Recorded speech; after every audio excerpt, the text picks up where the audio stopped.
Constellation, Last Stand Media's conversational podcast, is brought to you by you. If you want to learn how to support our podcast network, head to patreon.com/laststandmedia.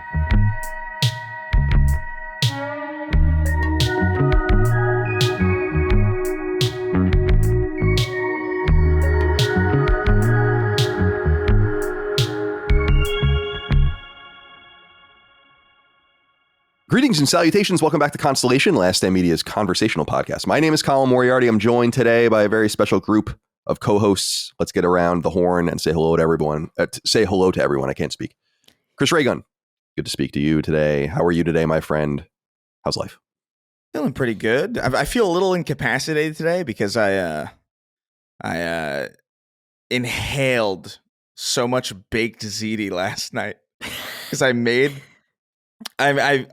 too much of it, and I really didn't feel like busting out the Tupperware. so I just ate all of it. So I feel like so heavy. It's crazy. But aside from that, I feel pretty good. I feel well fed at the very least. Yeah, you know? Nourished. Oh, beyond. Like an Italian boy, like a good Italian boy. It's impossible to make baked ziti and not make too much. I mean, just by the nature of it, you know. You got to be prepared. You got to either feed it to a lot of people. One of my favorite things about our Thanksgivings and my family is that we do the whole Thanksgiving dinner, but then we have a bunch of Italian compliments, and one of them is baked ziti. Yeah. So it's like turkey and baked ziti. You know, you can have that kind of thing going on sometimes. It's nice. It's good. I mean, I didn't have a bad time. I'll tell you, I'm having a bad morning. Yeah. But you have a nice poop later. Oh yeah, but I feel nourished, giga nourished, if you will. Good. So we'll see how long it'll be before I go comatose in the middle of the show and roll over and die. But for now, it's okay. Fair enough. Good to see you. Lord Cognito, back from California, though back again to California soon enough. Yeah. How are you today, my friend?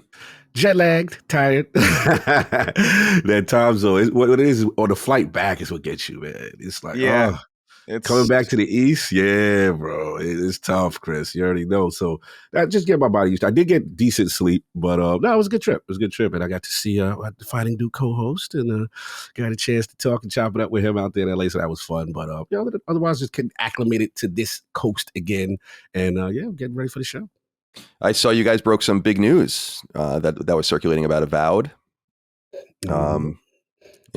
Interesting times. Yeah, interesting times. Yeah, I was actually surprised no one asked the question in reference to performance on console, because when we played was the PC version looked phenomenal. Don't get me wrong.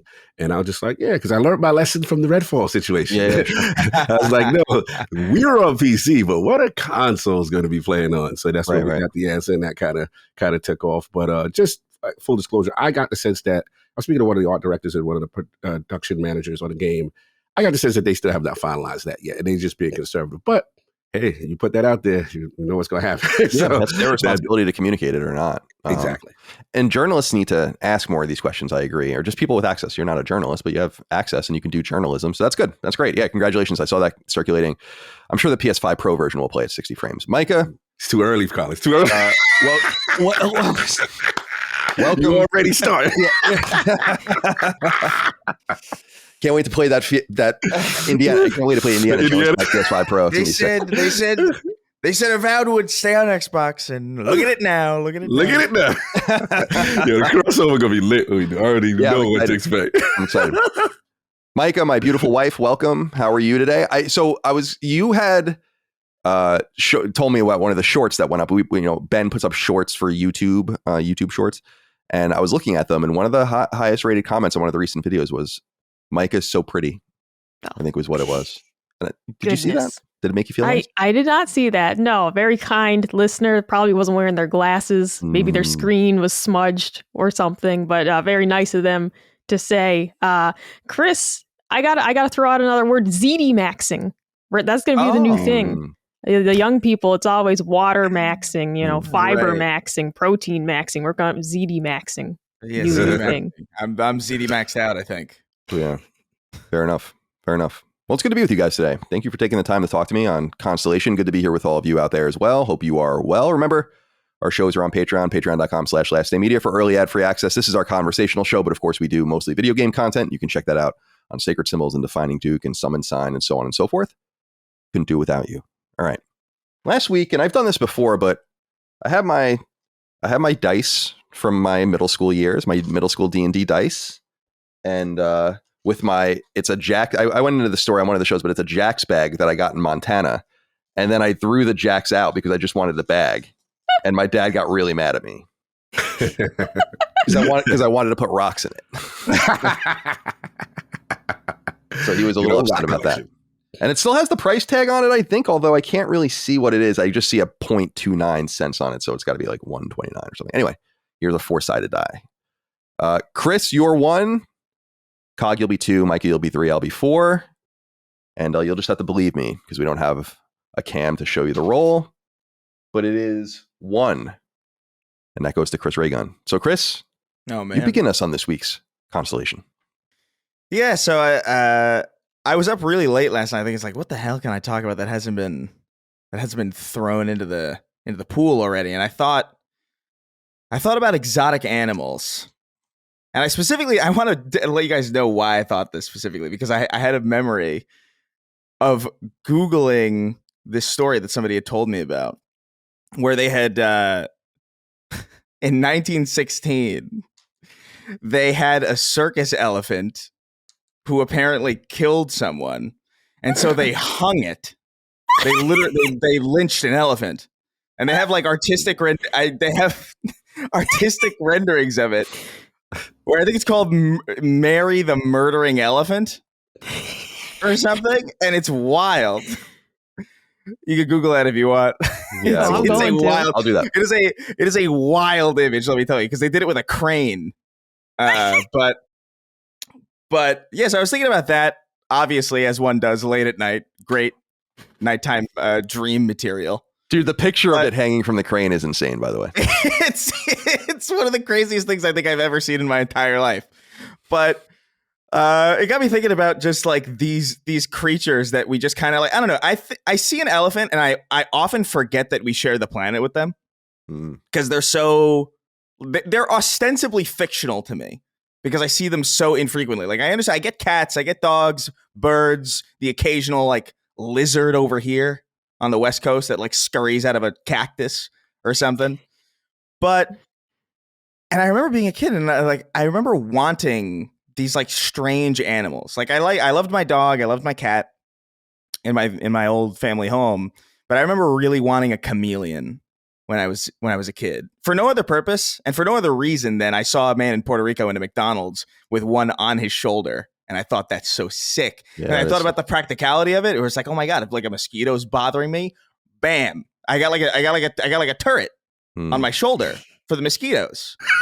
That's like an amazing practical use. Yeah, it's like a Borderlands thing or something. Yeah, it feels. Yeah, it's like a Beastmaster class or something. And it's like it's like amazing. And then I realized that they don't really do that, and they actually like live for like a year and a half max, and it didn't seem worth it. But I guess the long and short of it is, or the broad kind of topic of conversation is like, how do we, like, have we ever has there ever been a point in time where we wanted like a strange animal, or like, has there ever been like an animal that we've been like strangely obsessed with that is not your typical, Western pet fare? Like a strange creature that, recently, I think Colin, I can't remember if you sent this to me or if I sent this to you, but we became aware of the goblin shark. Yeah, horrible. With that internal bone jaw that just like flies out of its own Alien. face. It's like Alien. Yeah. Yeah, straight up. And so, I don't know. I don't know where anybody wants to pull from this. I just kind of laid a foundation, like a pretty broad foundation, but yeah, I don't know. Here's the thing about animals. Yeah. Is I guess I don't know that I love I do love animals, but like you're saying, like the domestic animal. Oh, look, it's a horse, Right. Oh, a cow giving milk, or a cat and a dog. Obviously, I grew up with cats, but I became a dog person more as an adult, and I love cats. Cats are awesome, and their own unique creature. But I feel like I want to both respect where the animal is, like the environment, the ecosystem, and all of that, and just kind of tell it, you just stay over there, and we'll stay over here. You don't need to be around here, and we need to obviously be much more, and we have been. Like the 20th century was not good for the ecology of the global ecology and different ecosystems in the fucking rainforest and all this kind of stuff. But people became very aware of it, and beginning in the 70s especially. And I don't know if you guys know, but the Earth is greener than it's been in hundreds of years. We're planting a ton of trees. The plants love the extra carbon in the atmosphere, not for nothing, from global warming. So there is a perk to that. Like the Earth is just greener. Plants are growing better. Crops are growing better. So I like that we kind of came to terms with the fact that we are. I listened to Micah makes fun of me and I think looks at me like crazy. Like I play video games and just listen to the most insane shit. Like while I'm playing video games on YouTube, because I'm like deep in the bowels of YouTube. YouTube doesn't even know what to do with me anymore when it recommends me things. Sometimes it could be a body cam video or just like a divorce court hearing. And sometimes it's like I'm literally auditing a Yale undergrad class about history, and I'll listen to all 15, lectures about this random thing. I was listening to one of these lectures about the uniqueness of humanity and how we all kind of know it, but we don't really think about it, that we really do have complete domination over everything. And though we can't get to the very bottom of the water in some of the deepest parts, we can certainly fuck it up if we wanted to. Like that's just complete dominion over the planet, and we do need to continue to learn to live in harmony with things, realize that some of the things that we're doing to the planet that we want to do to help aren't helping. Like, for instance, I think wind turbines are a cool idea, but maybe not the best idea just because it's like cutting up birds and doing all sorts of shit. We got to figure out a way to live more tranquilly. So I dig that sort of thing. But as far as interacting with these animals or owning one or whatever, I'm like, I don't want you around. I've talked about it in the past, probably on Knockback, but my brother had a pet scorpion when I was a kid. Ooh, that's wild. Named Wellington. And it ate crickets and all this sort of, he got it for Christmas in 1990 or something. I have no idea where this thing came from. And so that's the most I've ever even been exposed to something that is truly strange. Because, I never had one, but hamsters are, my niece has a hamster. Licorice is his name. And very cute. And these aren't very exotic animals. You grew up around them, or your school has, they're growing mice or doing something like that. So the scorpion is probably the most exotic thing I've ever regularly been around in my entire life. But other than that, it's I don't know. I don't give a shit about any of this stuff. It's cool that they exist, but they need to stay away from me. Right. It would be nice if we could just communicate that to them. Yeah, just stay away. Yeah, I don't know. I consider. I know that horses aren't exotic animals necessarily. I know there's a whole a specific definition of what an exotic it's not natural to this part of the world. So that's although I guess technically horses aren't, I think the horses were here, and the Indians made the American horse population extinct, and then we brought over European horses, which are now the horses that are here. Oh, we brought over Europe. Yeah. Because I still remember when natives in the 1500s saw the conquistadors on horses, they were like, "Oh, what the fuck." It was they had never even known that anything like that had ever existed. The concept of I remember when I first saw wild horses, and it just didn't really make sense to me because horses are they're so obviously vehicles. in my brain, it would be like seeing a refrigerator walking around in the woods or something. It was just I really couldn't conceptualize a horse not standing next to a guy.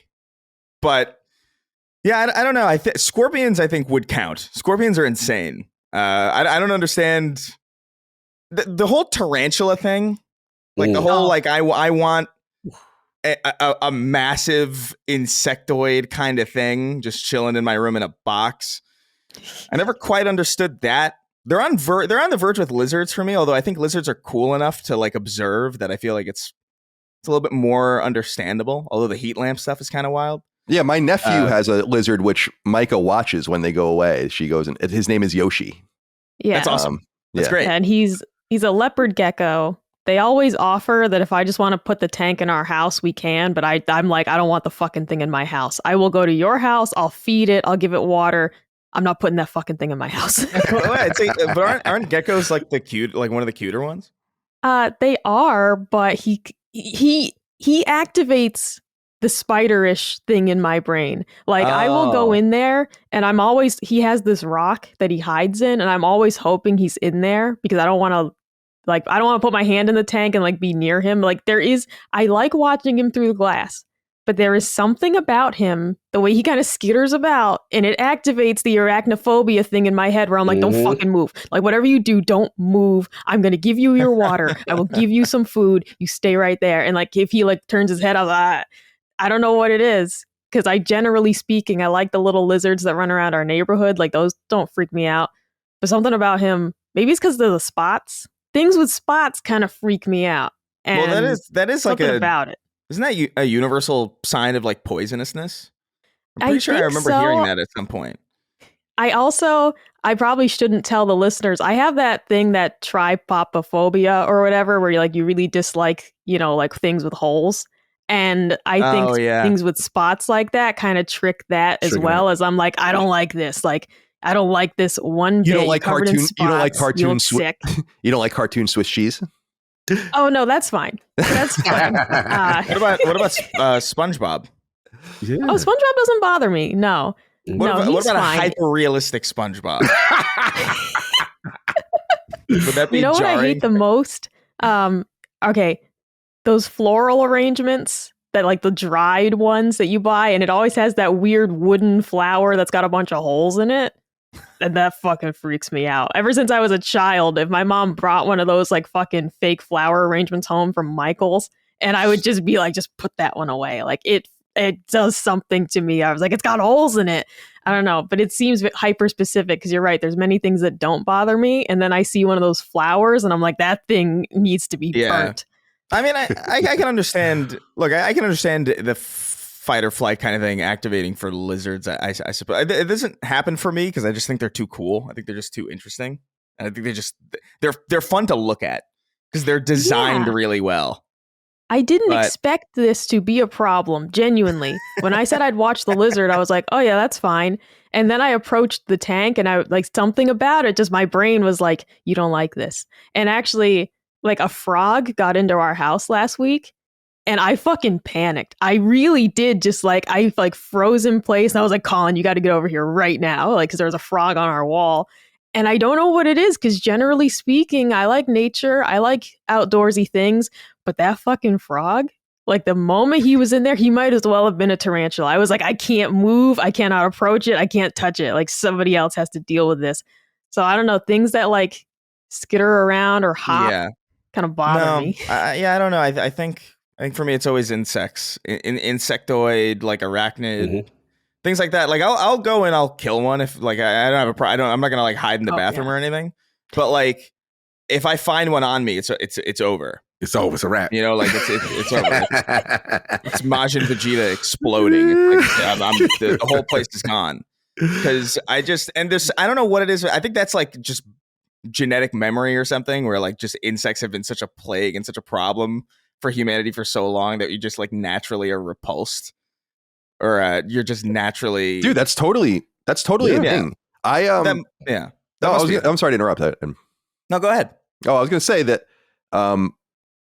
I had a moment like last month where I realized how hard coded that shit is actually in our like lizard brain, pardon the pun, I guess. Yeah. And I was in the backyard. We have snakes and lizards and stuff in Virginia, but they're not like crazy common, but we don't have that kind of, we have like gardener snakes on Long Island, but we don't have like anything crazy. And, but you see them once in a while they get in the pool skimmer, these like really bright red poisonous looking things that I have to like get rid of. They die or whatever. But we have these rocks in our backyard in a place where there's like a deep inclines to stop it from eroding or whatever. So the water just kind of goes down. And I tap the skimmer net on there to like get rid of stuff from the pool. And I thought I saw a snake slithering inside underneath the rocks. And I was certain that I did.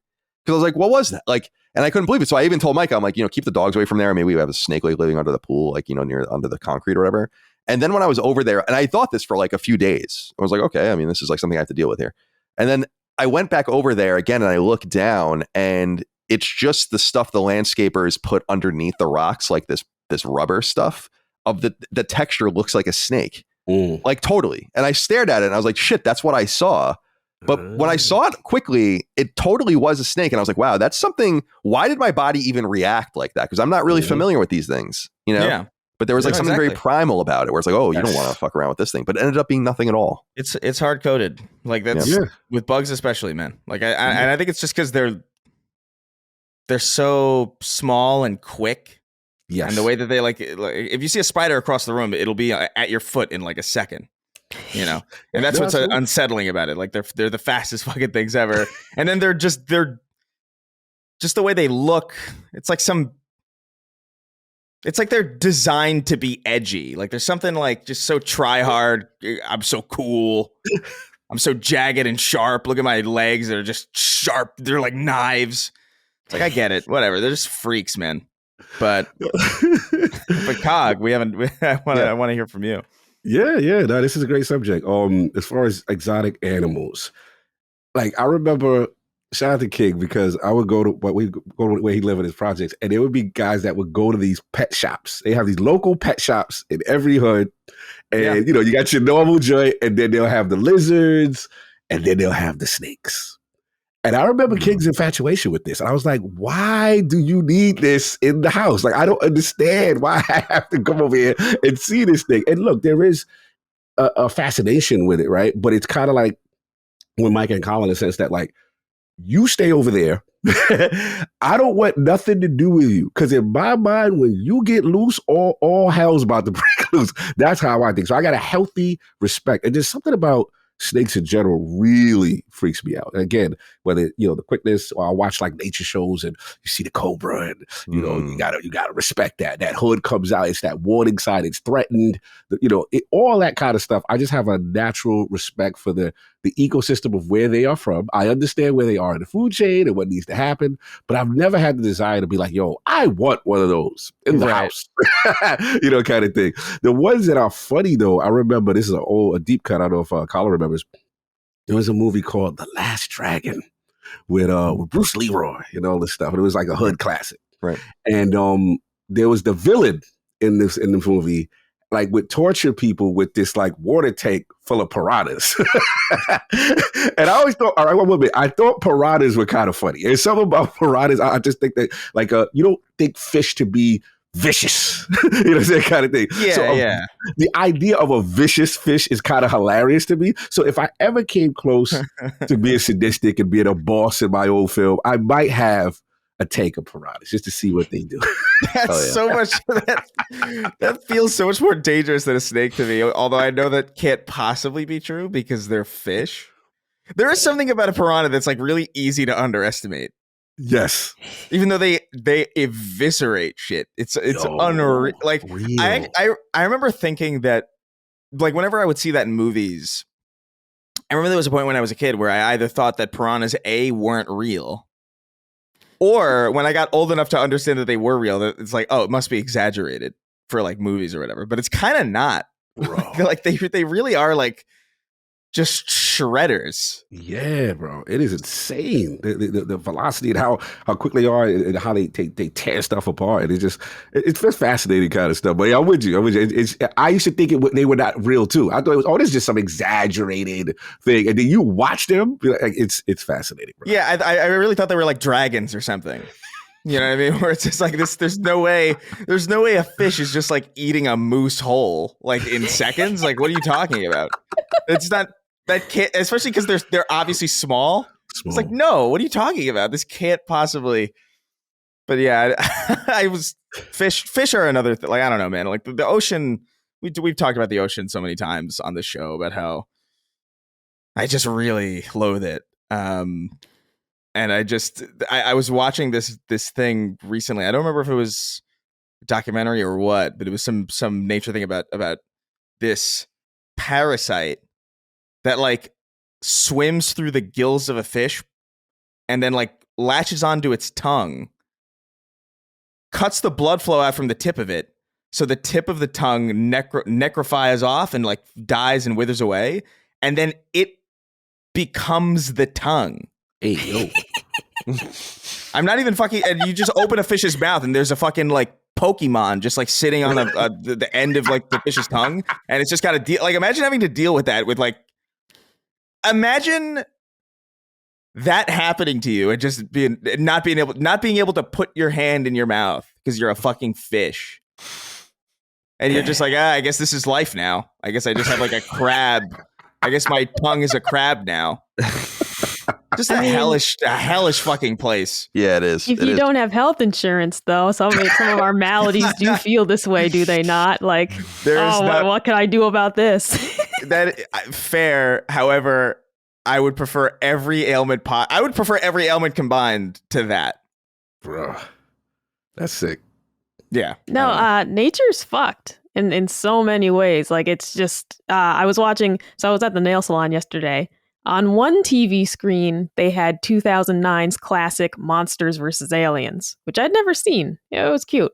And then on another screen, they had nature documentaries. So it's kind of going back and forth between them. And like one second, you're watching like 3 lions like gang up on an antelope, take it down. And we're all just at the nail salon chilling and we're watching this animal violence. And then on the other screen is Monsters vs. Aliens. And then it switched to like an ocean documentary. And it's just like what's going on in the ocean, way worse than on land. It was terrifying. I really like fish tanks though. I've always loved aquariums. I find them just very, calming, fun to watch. And I did have a turtle when I was a kid. That's the most exotic pet that I ever had. I had a red-eared slider turtle. I always wanted a tortoise. Sounds that like would still be like like a tortoise would still be like a pie in the sky dream pet for me, but one of the ones that stays small, like I don't want to have like a giant wall-sized tank for it. No. But I love a tortoise would be cute. The problem though, a lot of turtles, like my turtle I had when I was a kid, they carry salmonella, and I have a bit of a germophobia thing. So it's like people would let the turtle out on the floor, and I'm just like, you're just getting salmonella all over your floor. Like you got to mop after, and it's a whole thing. So my distaste for contamination prevents me from getting another turtle. And I don't know if tortoises are the same. I don't know if they also carry that, but I find them very cute. Feed them a little strawberry every now and then, a little piece of lettuce. I fucking love turtles. I think they're great. Yeah. But it's also the work. Like taking care of a dog, for example, you get a lot back. The dog genuinely loves you. Taking care of a turtle, you don't get much back. And I loved my turtle as a kid. I loved him. I cried when he died, but he gave me nothing back, really. Wait, how old you was just sit and watch him. How old was your turtle? We don't know. We got him used because somebody rehomed. That's the word I wanted. My mom's coworker, their daughter had a turtle, and she was just kind of sick of it, and so they just wanted to get rid of this turtle. So I don't know how old it was when we got it. He was done growing, I believe, at least for how big he could have gotten, in our tank. But he never got any bigger from the time I had him until he died. He never got bigger. So he might be 90, and maybe that's why he wasn't giving you anything. He might have just been like, listen, I'm too old for this shit, Because they live forever, don't they? Or is that just tortoises? Well, it depends. So that's the thing. Tortoises do live a really long time. I don't know if a red-eared slider lives as long as a tortoise, especially. I mean, they're also pond-dwelling creatures. They deal with other types of predators. I don't know what their average lifespan is. 30 years. Oh, Jesus Christ. Yeah, it's actually not that long. Wow. That's still a lot. But it's a long time for a pet, but not a long time for what I consider, I don't know, when I think of a turtle, I think of something that's been alive for 2,000 years. You know what I mean? Because they're so fucking elderly and wise. Thinking of those Galapagos ones. They are wise. They are wise. Dude, those things are so cool. I remember... I think at San Diego, at the San Diego zoo, I went because I took my parents there, and I for some reason I had totally memory hold the fact that there are actually, in fact, giant tortoises. I don't know I don't know what happened. I thought maybe they went extinct, or every time I'd seen them it had been they'd been implied or something. I don't know, but seeing them in real life was really jarring because I was like, oh, I love this thing. This thing is awesome. If I had a turtle, a giant tortoise just chilling in the back right there. Oh my God. Oh, Dude, Perfect life. have I sent you the meme and it's a turtle? Like it's a giant tortoise we knocked over somebody's toilet. Have I sent you that? That gets me every time. I have not seen this. I'll send that to you later. But no, I love turtles. I think they're excellent. But as you said, the lifespan is a problem because, like, I don't know, we always say, oh, it'd be great if dogs lived longer. But it's, again, because of like how much like love they give you in return. The thought of taking care of a turtle for 30 years, if I was a good pet owner, like if I was good enough that it actually like stayed alive that whole time and I didn't fuck up, like that's a huge commitment. It's like when people get a parrot and it's like this thing's 70 years old. It's like, are you kidding me? Like I'm getting something that's going to outlive me. I'm getting a pet that will probably outlive me. Or like I adopted one that was already old, used as it were. Like it's crazy to me to think of taking on that kind of responsibility. Like, yeah, I'm going to adopt this pet and take care of it for 40 fucking straight years. Like that's too much for me. My grandfather had a parrot in the Bronx in his tiny apartment, just chilling. And it would scare the shit out of me because it was so goddamn big and so goddamn loud that I couldn't understand how anybody dealt with it. Like I just don't like my grandparents could not hear at all.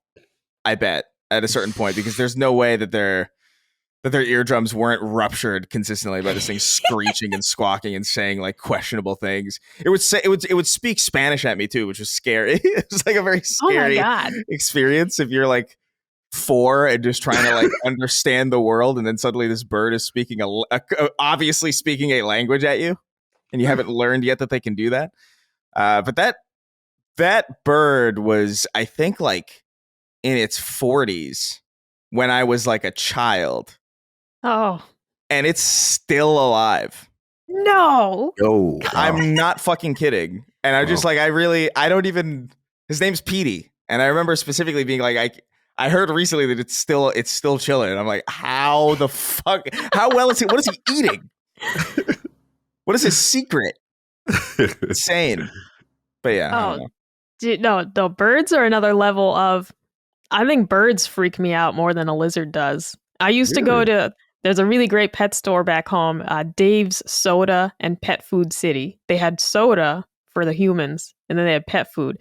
And it was incredible because they had this big wall of soda and you buy them in single bottles and you make your own 6-packs. Incredible selection of flavors. You got strawberry soda, you got blue raspberry, like anything you could think of, and you make your own little 6-packs. It was fantastic. So you go for the soda and also the pet food, but they had this parrot that was just free in the store. And I'm like really afraid of birds. And I remember going in there and I would be like scoping it out, like, where's the parrot right now? Because usually he was near this like tree branch type thing that he would perch on, but he could just be anywhere. He was completely free in the store. And most people are like, oh, there he is. And I'm like, get away from me. Don't touch me. Do not land on me. I don't want to. I'm here to just get a 6-pack of soda. I didn't even have any pets then. I was just going for the soda. And so it was just like you had to go in there and like contend with this bird to get your items. He could be anywhere. And I hated it. It's like a boss fight. And I just remember thinking like, why can't they put this thing in a cage? Like I don't want him to just be flying around the store. And then he'd like swoop down over you. Like I would just like hit the deck. Basically everyone else is like, look at him go. And I'm just like, everybody down. Like I hated that so much. But the soda was very worth it. The strawberry was my favorite. If you live in New England and you're near, I think they probably still have one in Agawam, Mass. I don't know. Like, I think the chain has started to, I think Dave's retiring, the lore of Dave's Soda and Pet Food City. And I think he started to close some locations. So if you live near one, you got to go while they're still open. I can't believe that empire didn't survive. That empire didn't. Oh my God, no. He had like the best commercials because he would do the commercials himself. And he'd just be like, does your dog have gas? He's like, my food, Dave's simply the best. Chicken, rice, egg. That's it. Won't give your dog gas. That's like it. He would just do these fucking deadpan commercials. I loved it. Chicken, rice, egg. That's it. It's crazy.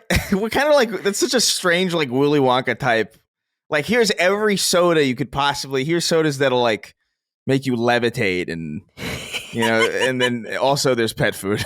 It's so random. It's a strange combination of things. And it was completely normal. Like there was a whole chain of these back home. You saw the commercials every night for me to realize that this wasn't a normal thing, like when I'm a weird person, I recognize that, but I grew up in a weird place. All right. Like you have to realize that like I didn't do this to myself. That's classic rural America. Look what I was surrounded by. Yeah. I mean, yeah, I like birds a lot. Like, I think birds are like the last like exotic quote in quotes animal that I'm like kind of flirting with the idea of like because I do like the idea of like a little guy chilling. Like a tiny one, like not like a parrot or anything, like a little guy. But the issue is just like the cleanup of that thing is it's gonna be shitting everywhere, and it's just like, do I really want to deal with that? I remember I had a friend who had birds, and he had a room in his house that was like it was like the main living room he dedicated to his birds. He just let them fly around, and it was like interesting, but like I was like I can't dedicate that space to a fucking bird. And then what if it flies through a window and dies, and then I'm going to get traumatized? Like, I don't want to deal with this. For me, it's funny when Micah was talking about her terror in this store. All I can think about is if you guys saw Alfred Hitchcock, The Birds. And that movie made me respect birds. I ain't going to hold you. The birds are out there terrorizing people. So I'm just thinking to myself, everyone's having a good time, and this poor child is in terror, fear for our life. Hit the deck, here they go. But there's one bird that's harassing you. I think that's hilarious. I am sorry. I think that's the funniest thing going. Dude, there are parrots there are just now wild parrots in LA because I think like many years ago, decades ago, I think they like had like a shipment in for like a zoo or something, and then either the truck crashed or like they escaped somehow, and now they're just endemic and part of it. And so like every now and then, if you're in Pasadena specifically, you'll hear just like screaming in the sky. It's kind of cool. It's kind of cool because it feels like, oh, this is like really odd and offbeat and weird. But man, their parrots are strange creatures. Dude, birds are funny. Mike and I say that when we go on our walks sometimes, where I'm like, what are they doing? Like they're just like screaming, and like all at the same time, and it's just like they are very strange creatures. They must have been so amazing before we understood anything about the freedom and like the point of view and all that. That's always been really cool to think about. But there's also the ones that speak, like fucking ravens or whatever, and well, ravens use tools, don't they? Yeah, ravens are like supposed to be like incredibly smart. Yeah, which is very weird, and that's unsettling enough as it is. Because they say that like a lot of our intelligence comes from these random mutations that happen very quickly, like the language mutation and all these different things. And so you would imagine animals, specific species of animals have probably also had similar, I'm not saying they speak and like know things, but they've had similar mutations where they just happen to be way smarter than everything else around them. And that might be like the raven. It's so similar to the dolphin. Yeah. The dolphin's supposed to be like mega smart. And the octopus. And they're surrounded, like we were saying, by like things that have no idea what you see a cod. Do you think that thing has any idea what's going on? He has no concept. A lobster, no concept. Of what's happening around it. But the dolphin, the octopus, interesting. The dolphin, I'm less worried about because the dolphin, like ravens and crows, like the fact that crows communicate with each other like accurately is really distressing to me because they can fly and they share our space. You know what I mean? It's not like a dolphin where it's like, okay, cool. Like even if you knew my greatest weakness, I'll just not go to the water. And then like you can't really. But a crow is gonna fly up through my vents or whatever. Like I don't know. There's no telling what the fuck they can do. Like I remember seeing like this thing where some guy would go to feed the crows and he would wear a mask or whatever. He would wear like a very specific mask to feed the crows. You know what I'm about to say? No. Have you heard this story? No. So there's a guy like years ago. There was a guy who like I think he would go and feed the crows like every day or every couple of days or whatever. And he would always wear a mask, and the crows would come, right? And then he stopped doing it, I think. And the minor details of this story might be like wrong. Somebody can look it up in the chat or whatever, or in the comments.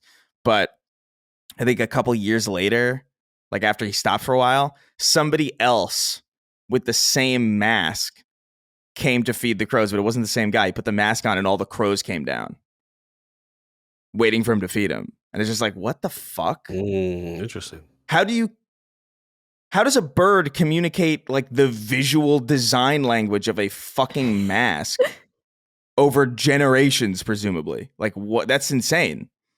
That unsettled the hell out of me. I respect the hell out of crows. I will never fuck with a crow in my life. Pigeons are another story. Fuck pigeons. But they disrespectful too. Pigeons, wow, disrespectful. They're also mega hideous. Like if you've ever seen, I want everybody listening to this to Google baby pigeon right now. You are not prepared for what you're about to see. You have no concept of what this thing looks like as it's born. And I understand that most birds look fucking disgusting when they're born. Oh boy. But this thing looks like fucking gonzo. Oh my God, they're funny looking. They're doofy. It's crazy. Yeah. They're fucking freaky looking, man. Damn. It really makes no sense that becomes a pigeon.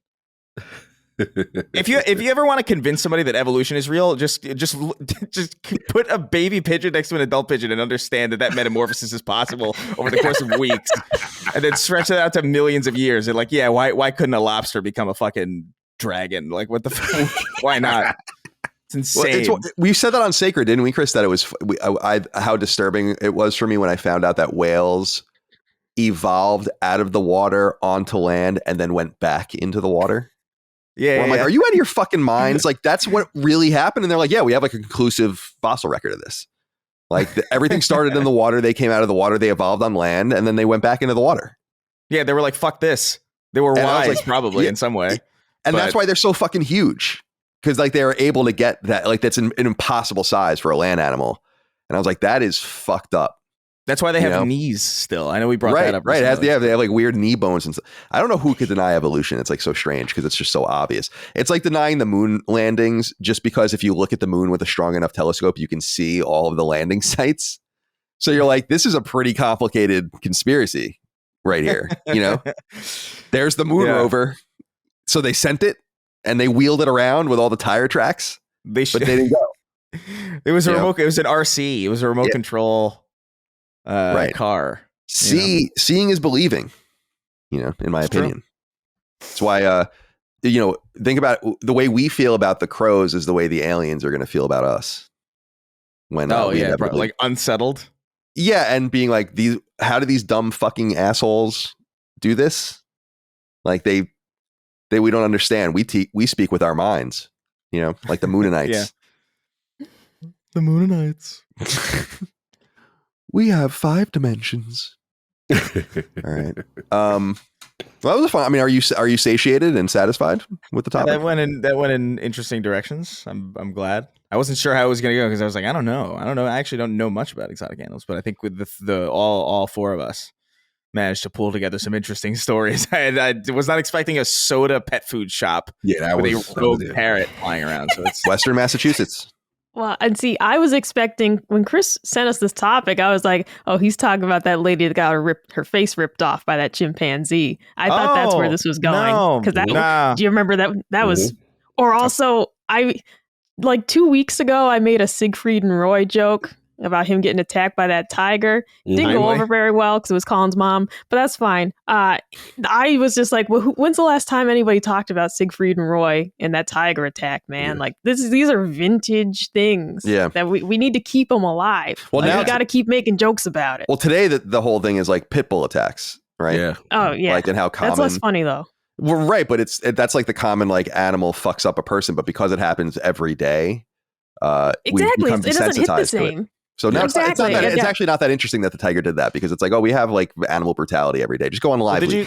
I remember seeing a video of a guy like water skiing or something, and then a pit bull like runs on the water after him, and it's a real video. Like it's the craziest. It was the wildest thing I think I've ever seen in my life. It's obviously shallow water, but like the video looks like this thing's running on water, like straight up like a fucking ninja. It's crazy.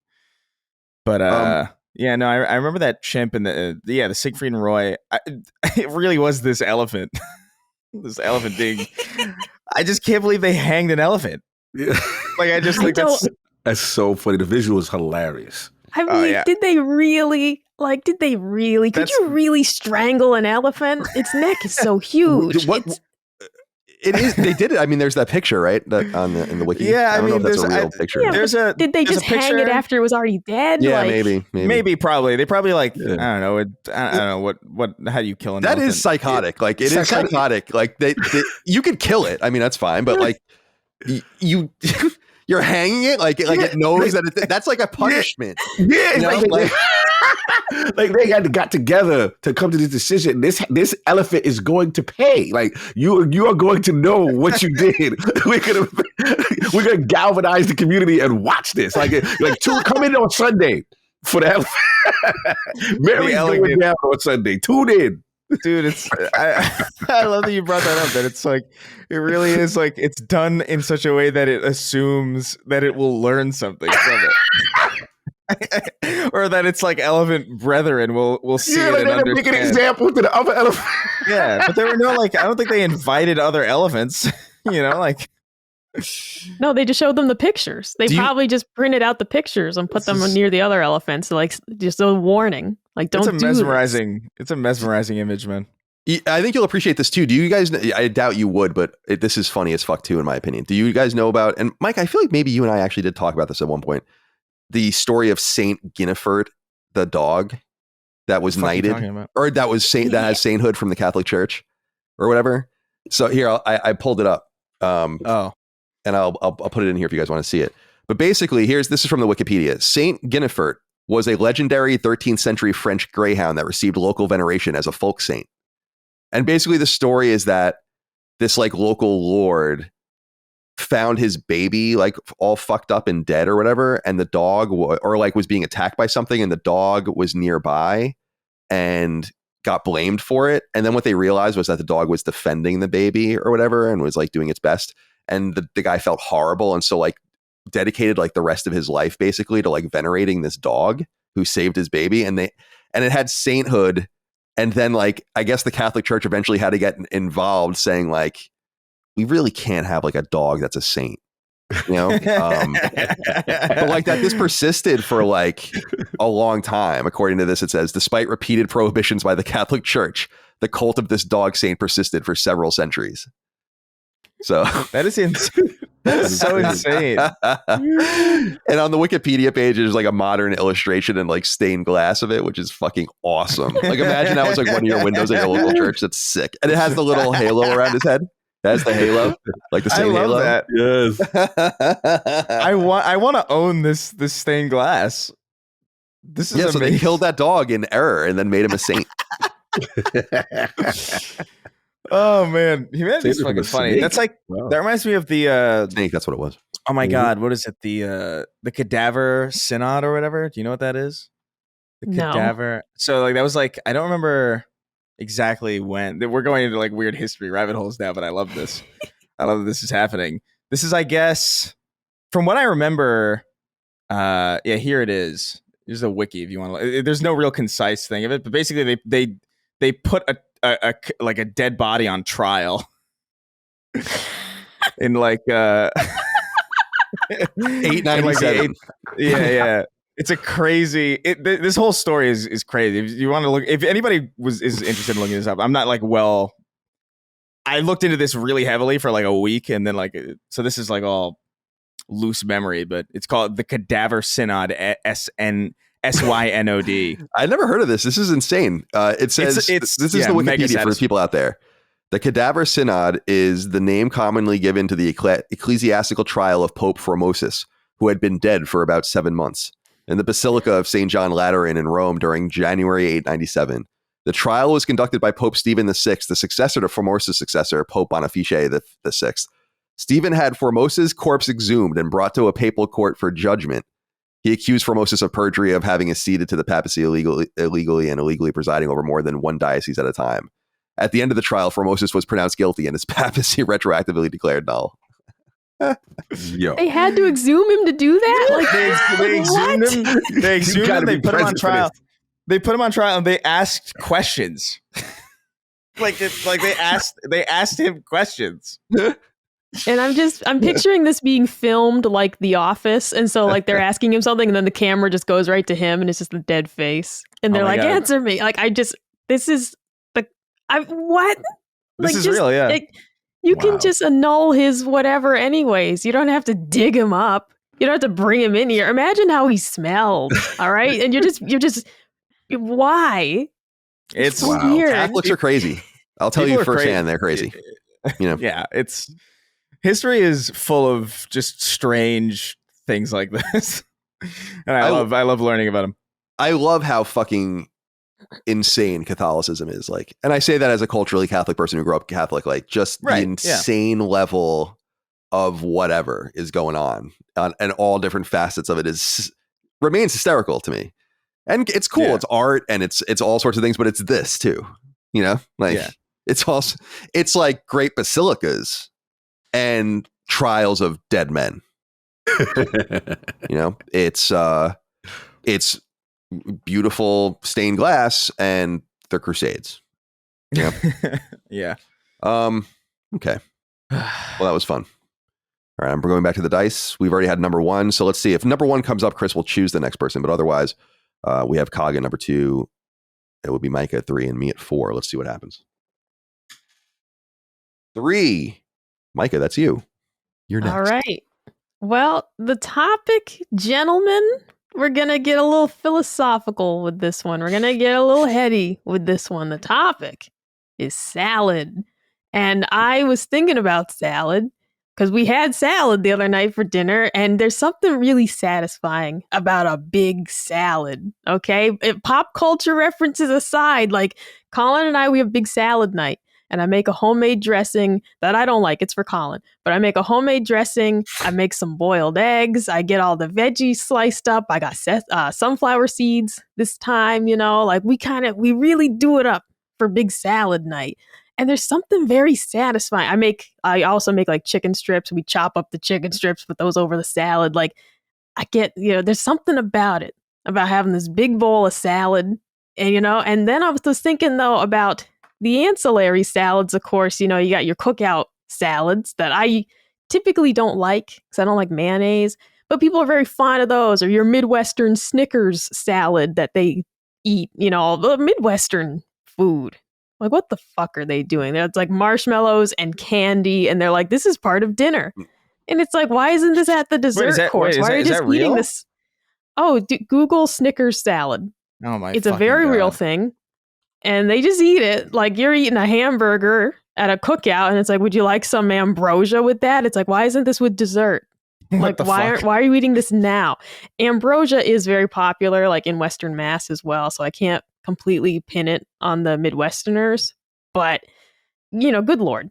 But I was also thinking of, you know, salads in our life. The salad bar. When I was in middle school, they introduced the salad bar. And it was the cool thing to do. All right. It was the cool kid thing to go get a salad for lunch. It was very much, Chris, like the SpongeBob episode where like they're getting salads and like it was the hip thing to do. And, like all the cool kids were getting salads. So I started getting salads at lunch. And then you could also tell some kids who just didn't know what they were doing. One girl just got iceberg lettuce and cottage cheese and that was lunch. And I was like, this isn't lunch. Like you didn't put any ham on it. You didn't get any egg. Like, this isn't a balanced meal. You're just eating lettuce and cheese. But the salad bar was like a mark of like, you're a cool kid. You're not getting hot lunch. You're eating a cold, dead salad. Something about it. And the peer pressure got me. I often got salad bar. And then I also thought about the most majestic salad bar of all, which is Ruby Tuesdays. Okay. And if you've never been to Ruby Tuesdays, they have these pumpernickel croutons that are the best thing ever. And the move is for one person at your table to order the salad bar and just get a bunch of croutons and everybody eats them. You got to be careful. You can't have the waiter seeing that you're sharing. But like, it's like, I don't want a whole salad. I just want a handful of these croutons, you know, and I don't want to pay the $5 upcharge just for a handful of croutons. But if you've never had those Ruby Tuesdays croutons, they're the best. They're the best. So yeah, I was thinking about salad a lot and I wanted to ask you guys about salad. Cog, I'm going to start with you because you're one of our most health conscious members, but I want to know your relationship with salad. I like this question because this topic, because have a love-hate relationship with salad. I remember it started when I was young, and my mom would always try to force these damn salads. And I'm just like, I don't want it. I don't like it. I didn't like salad. I didn't want to eat it. It was something about it. Just, and that maybe, no disrespect, Mom, just maybe it's the way you made them. Like, I did not like them. So it became an acquired taste. So how it started with me, where things got exciting, was, first you got salad, you go to a restaurant, whatever. And I became enamored with salad dressing. I was like, oh, what's this? This little vinaigrette? All right, we could throw this on there. Or you get your little Thousand Island, you know what I mean? Or there's certain things where I was like, okay, I could do something to this to make this boring thing that I hate taste better. So you got that. You throw your little tomatoes, your cucumbers, all that stuff. With you, Michael, on croutons. Croutons definitely changed the game. Ruby Tuesday, salute. On fire. Those croutons are on fire. So I'm with you. They're so good. There's no reason for them to be that good. I don't believe it's just pumpernickel. There might be a little fentanyl or something in those croutons. I don't know. But those are the best croutons I've ever eaten.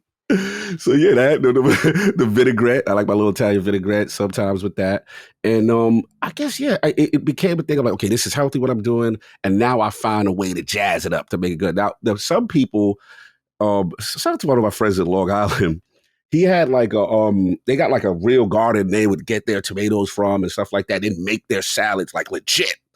And I realized the reason why why I don't like salad, if it tastes too earthy, it freaks me out. Like, I feels like I'm eating a garden. And I'm like, no, I don't want your salad, fam. So I would like never, I could tell they'd be offended every time I come because they would make a production of their salad and they'd give me, and I kind of like, I wouldn't really take too much of that. It would be left to the side kind of thing. So yeah, that's my only thing getting over it. If it tastes too earthy, I freak out because it really feels like I'm going to have dirt with my salad or something. Like, I don't know. It's a mental block.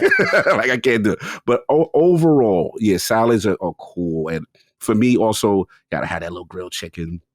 Slice that bad boy up there, put in there, get excited. Shout out, what, some decent salads on a commercial level was actually Wendy's.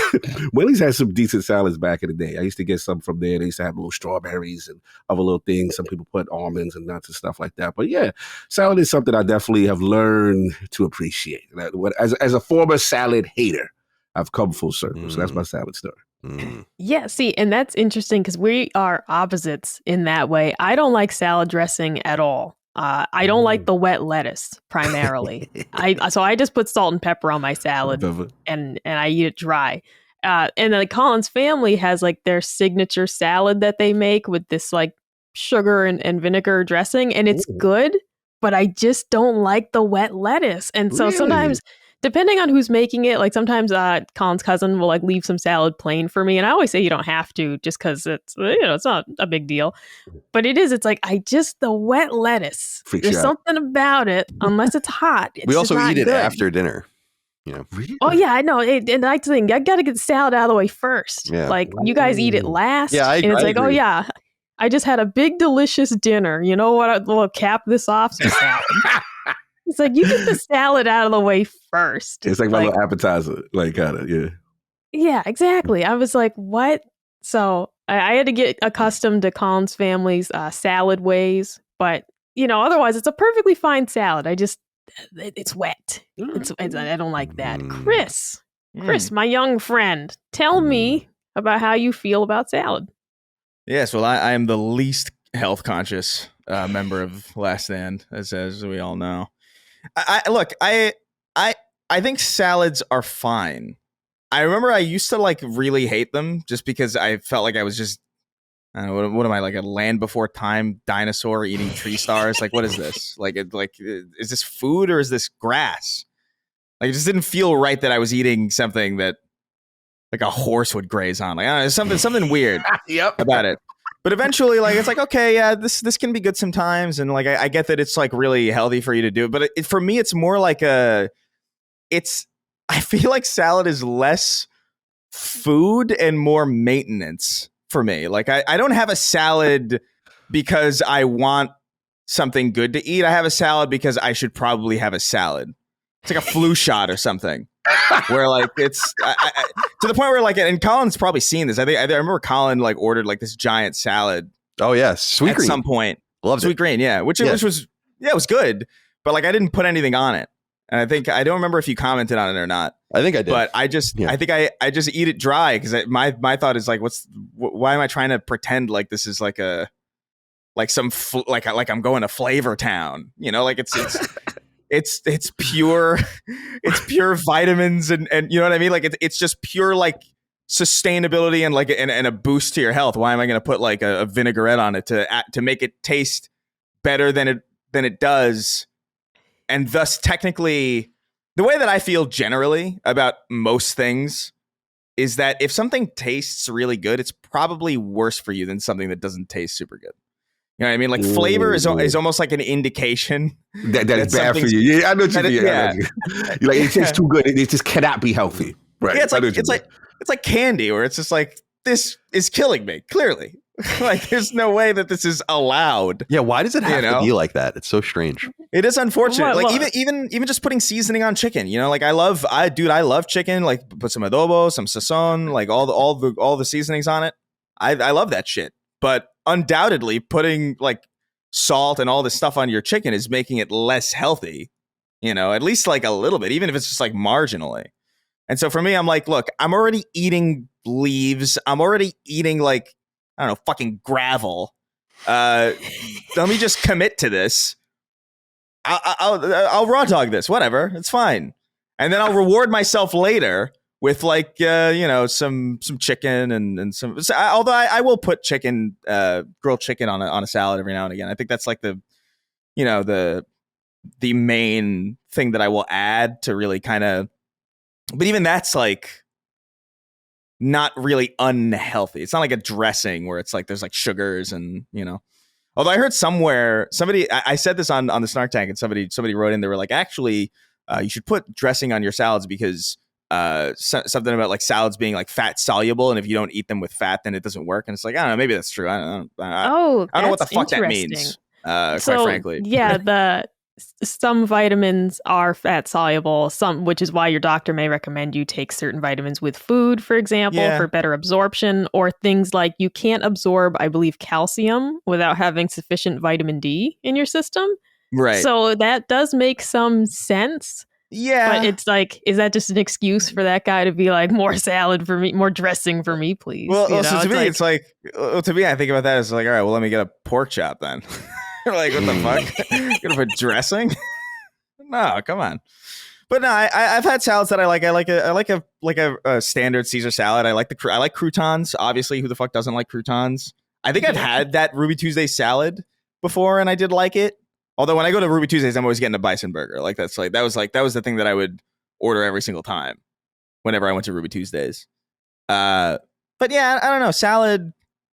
It really is more of like I'm an adult, I should eat this, and I'm okay with that. Like it doesn't taste bad to me. It's just kind of like, it's almost like the Eucharist. Do you remember the body of Christ, Colin? Yes, I remember. Yeah, it's like there's like something. It's bland. Yeah, but it's not like it's not bad. It doesn't taste bad. I remember it's truly distinct. Like right, it's nothing tastes like it, and you know exactly what it is when you're having it. You know? Right, but it's also distinctly tasteless. You know what I mean? Like there's like it's both distinct and remarkably bland at once. Yeah, it's inoffensive. Like you can't possibly be offended by it. You know? Yeah, nobody's like, ew, the Eucharist. You know, like it's not real. And then I remember when our school would go to Catholic church, I would go in line. We would have the line we would receive the body of Christ, and we would have I can't remember if it was like, I think it was like left hand on bottom or something. I don't remember. It was one of the bottom and right hand on top. There's a specific way to do it. And I would go and I would get it and I would take it, and then I would go back to the back of the line and take my glasses off and pretend to be somebody else, so I could get another one. Canceling it out. Yeah, I remember very well. I was going to ask you if you ever had were part of any of the meltdowns around the Eucharist. Like they seemed to be extra melty when I was in Catholic school and when I would go to Catholic church. Because I remember one of the times like the priest very earnestly, like the next week, was like, I found an uneaten host in the pews or whatever last week, and this is like a very serious thing or whatever. And I was like, I can just buy these on Amazon right now. You know? Dude, I bought 1,000 of them. I bought 1,000 of them on Amazon for like $12 or something, and I ate like a good 100 of them. Did anyone in your family do the mouth open thing and have the priest put it in the mouth? No. No, I think he put the priest would put it in our hands and then we would eat it. Yeah. I just like some people do that. Like they don't like some people are very devout where they won't touch it. And a little baby bird about it. Yeah, and Nick, I don't know if you remember, Nick Scarpino and I used to make fun of that. At kind of funny. Like I would always have him do it where I'd be like, take the host, and he would like open his mouth and put his tongue out. We were so sacrilegious, it was crazy, but yeah, that was always and the drinking of the wine, I never did that. Yeah, I never did that either. Yeah, too much sharing the cup and all that. Oh, it's disgusting. Yeah. Like of all the bad things about being a Jehovah's Witness, it's like at least we weren't sharing cups with people, and I didn't have to eat the crackers. All right, we weren't allowed to eat the crackers. Actually, they passed that and the glass. They did plastic glass though. You pass it around, but you're not allowed to have any. Yeah, you're supposed to do that. It's like my germophobia was very much like, this is fine. Thank you. I don't have to eat it. Nobody else touched it. Because you're telling me I have to eat this cracker some other guy touched. And it's like, can I reach into the box and get it? You have tongs? Like, can you? Yeah. I don't know, man. Like, did you wash your hands before this? Did you scratch your butt before this? I don't like this. It is questionable, honestly. Like, looking back at it, it's like, because there's no way they were using hand sanitizer. You know what I mean?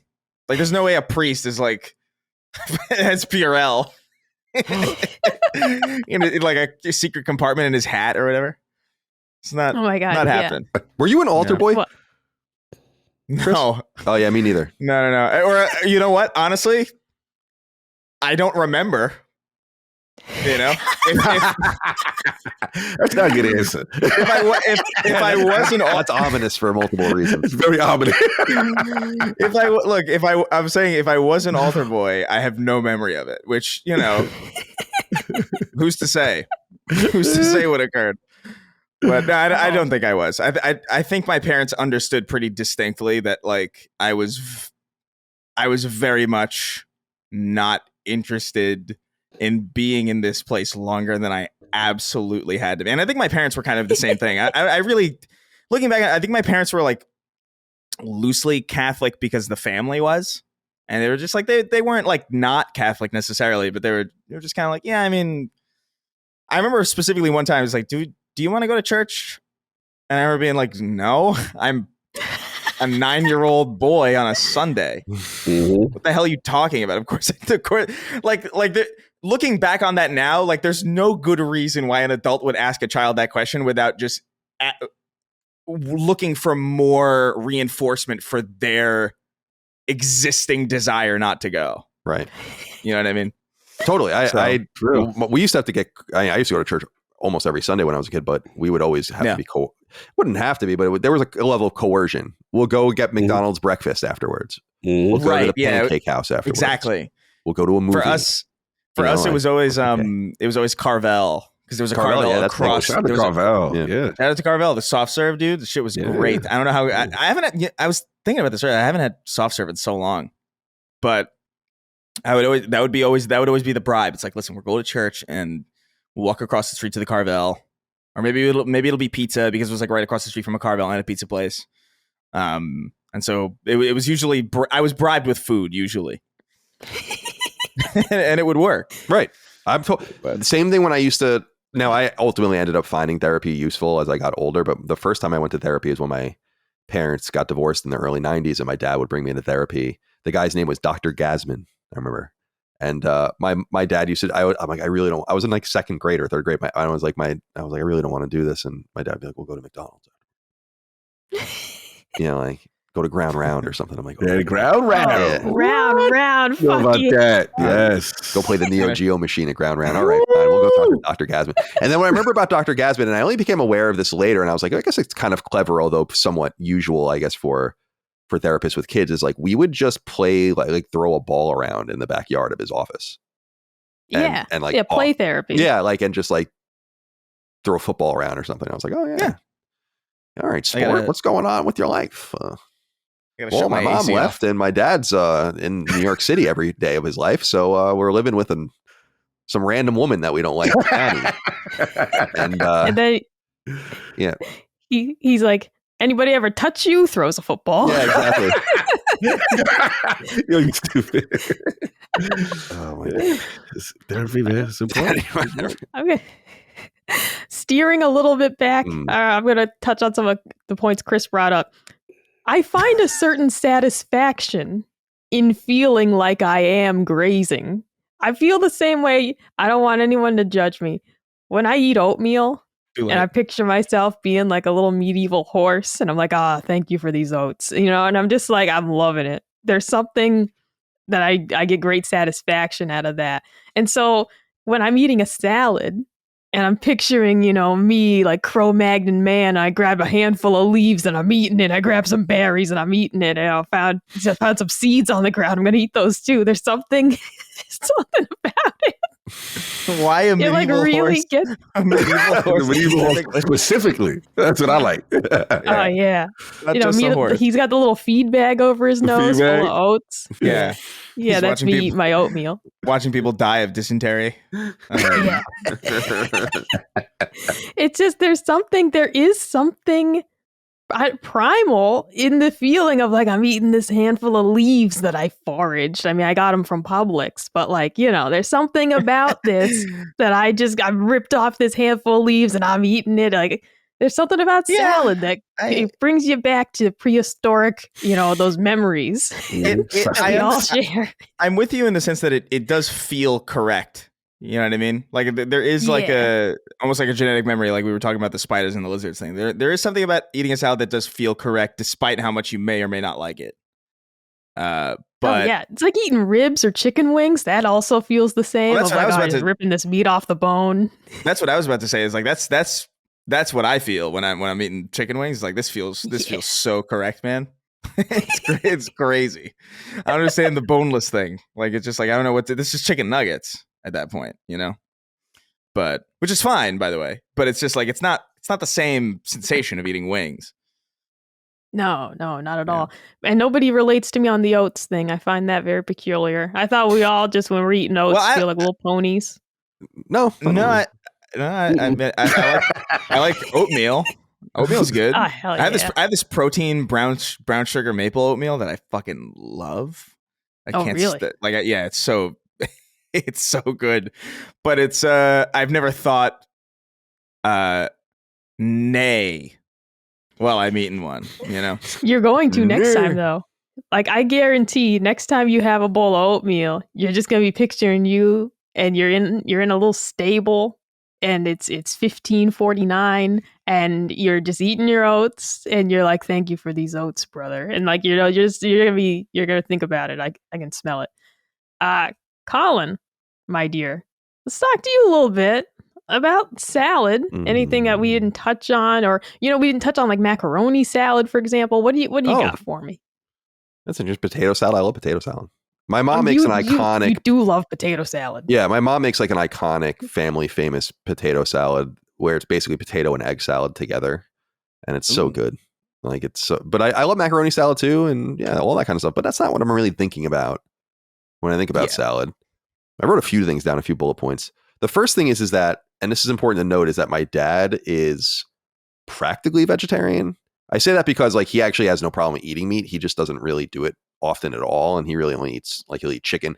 I've told stories like when we go to a diner and I like wouldn't finish my burger, he would just take it and be like, can I eat this? And I'd be like, yeah, I need protein or something. Some weird shit like that. I'm like, all right. But like my dad basically eats like a yogurt in the morning. He like eats like saltines and random shit and during the day. And then he eats like huge salads and like Swiss chard and broccoli rabe and pasta, like vegetarian pasta and stuff like that. That's just like the way my dad eats. And so I grew up around a lot of this stuff and he didn't shove it down our throats at all. He would make other things or buy other things, but I very much grew up in that atmosphere where salads were always possible. And my dad basically would have these huge Tupperwares, like massive Tupperwares in the fridge, just with all these different things. He would just mix things together. My dad also used to just take every kind of cereal and just mix it all together in a Tupperware and eat it from it, like by a handful, like just really. That's not chaotic. Like weird shit like Lucky Charms, but it'll be like, Cheerios and Corn Flakes and Chex and whatever, like, and just like put it all in a thing. Wow. And that's insane. That's insane. And he also used to take like no shit 50 supplements and vitamins a day. But we had like an entire shelf in our kitchen next to the stove of all of the shit he used to take. And after 9/11, he got even more paranoid and started taking even more shit. And now he doesn't take any of that stuff anymore, which I find interesting. And he would go into like Chinatown to get like authentic ginseng and stuff. I've said it before, my dad has a huge Ankh tattooed on his chest. He's like a weird new age dude. And the other thing is that my parents owned a produce store on Long Island actually in the 70s and for a little while. And I think they sold it at some point, but like long before I was born, like during Dagan's early childhood.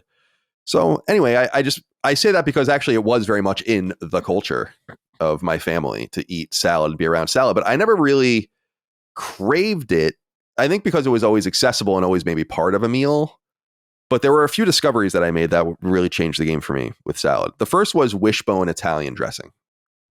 Specifically wishbone, specifically the Italian dressing, not creamy Italian, the normal like oily Italian dressing. Oh, yes. That shit is fucking crack and can go on many things. Like there are eras, I haven't gone through this era, maybe even since I've been with Micah, but where I actually start going through eras where I dip my French fries in the Italian dressing and eat it that way. Because it's just garlic and oil. It's just like perfect. Oh, yeah. You know? So discovering that, because I was for some reason, I was very picky as a kid, where pizza's a big thing, obviously, on Long Island, and I would get pizza without the cheese. Like I would take the cheese off of it and eat it as like a little kid, and then I accidentally ate pizza with cheese on it and realized I liked it. That's literally what happened. Where I was eating and not realizing that cheese on it. I'm like, well, I guess I like this. And I was like 6 or 7 years old. So I was going through shit like that, and Italian dressing and finding that was another thing where every other kind of dressing almost universally grosses me out to this day. Like, especially ranch dressing. Yeah. Oh, like, yeah, but like blue cheese and all French dressing and all, it's like, no. I'm with Micah where I'd rather eat a salad dry and go in dry, like Wicked Warwick. But I feel like I did discover a salad dressing as an adult, which Mike is naming that I found, which is that Sweet Green. And it was funny that Chris brought that up earlier, because when I lived in Santa Monica for 2.5 years, there was a Sweet Green like 2 blocks from where I lived. And I no doubt spent many thousands of dollars at that place. I would eat there all the time. And what I would do is I had a big, huge glass Pyrex bowl at home, and I would order on the app 2 of the same kind of salad, whatever it was, which was like a bunch of shit. And then I would just dump them both into the bowl and then take all of this cashew dressing that they had. And that was the dressing I loved. It was like the specific cashew dressing I just randomly tried. I was like, holy shit, this stuff's awesome. And so I think the only reason why I was somewhat lighter than I am even now when I was in Santa Monica was because I was eating so much Sweet Green. I really do think that was part of it. And I actually found it quite satisfying. I just needed 2 of them with the bread to get the dressing up. And so I need a little bit extra, but it was really, really good. So I do like salads, and I like all the components of salads. I like vegetables. I've never really been opposed to the vegetable. There are a few that I don't really want or I wouldn't go for, but generally speaking, I like I don't want beets. Like that's a vegetable I don't want. But like any leafy green, any sort of like broccoli rabe style thing, obviously. Your peppers, your onions, your carrots, your cucumbers, your tomatoes. This is all good shit. I mean, all of it. So I have no opposition to those things, but it's not something I really necessarily seek out either. I think I loved what you said earlier, Chris, about maintenance. It does feel like that, like where we have salad night, where I feel a little bit better about my life, and then it all unwinds from there when we eat the next thing. But that is what life is. You should do that. That's like what compromise is. I also think, as a postscript about one of my roommates in college, and I lived with a bunch of different people in college over time, so I don't even remember this dude's name, to be honest with you, which is crazy at this point. And he was like this meathead. He was also from Long Island, which is a huge surprise. And all he would eat was turkey sandwiches on wheat bread dry and bowls of spinach. He would buy like the big things of spinach from Shaw's or whatever, and just eat. And that's what I think about him when I think about salads as well. Because that was all he ever ate the entire time I knew him. Strict diet. Yeah, he was. I know the type. Yeah, like it feels more. This was probably 2004 or something like that, 2005. obviously it was a thing then too, but it feels more like a thing now, like being like he almost feels like he's probably right at home in like the right wing, meathead sphere on Twitter. Right. Right. No offense to any of those things. Some of my favorite people in the world are meatheads. I say it with a little bit of respect, certainly take my head off. Cog. We have a strict culture. I try to have a balance. I'm not that extreme as your friend, but I know the type. It's like they'll just do grilled chicken and rice every night or spinach every night, and they don't deviate. That's what it is. It's that mindset, whether it be the gains or bulk or cut season, whatever it is, they do not deviate, and they are willing to do this mundane meal every single night, and that's commitment. Well, dude, man, in fairness, chicken, rice, and broccoli is pretty. Like chicken, rice, and broccoli is solid. It's just like a solid meal. Good. It's good. But like, it's 100% true that like I see like.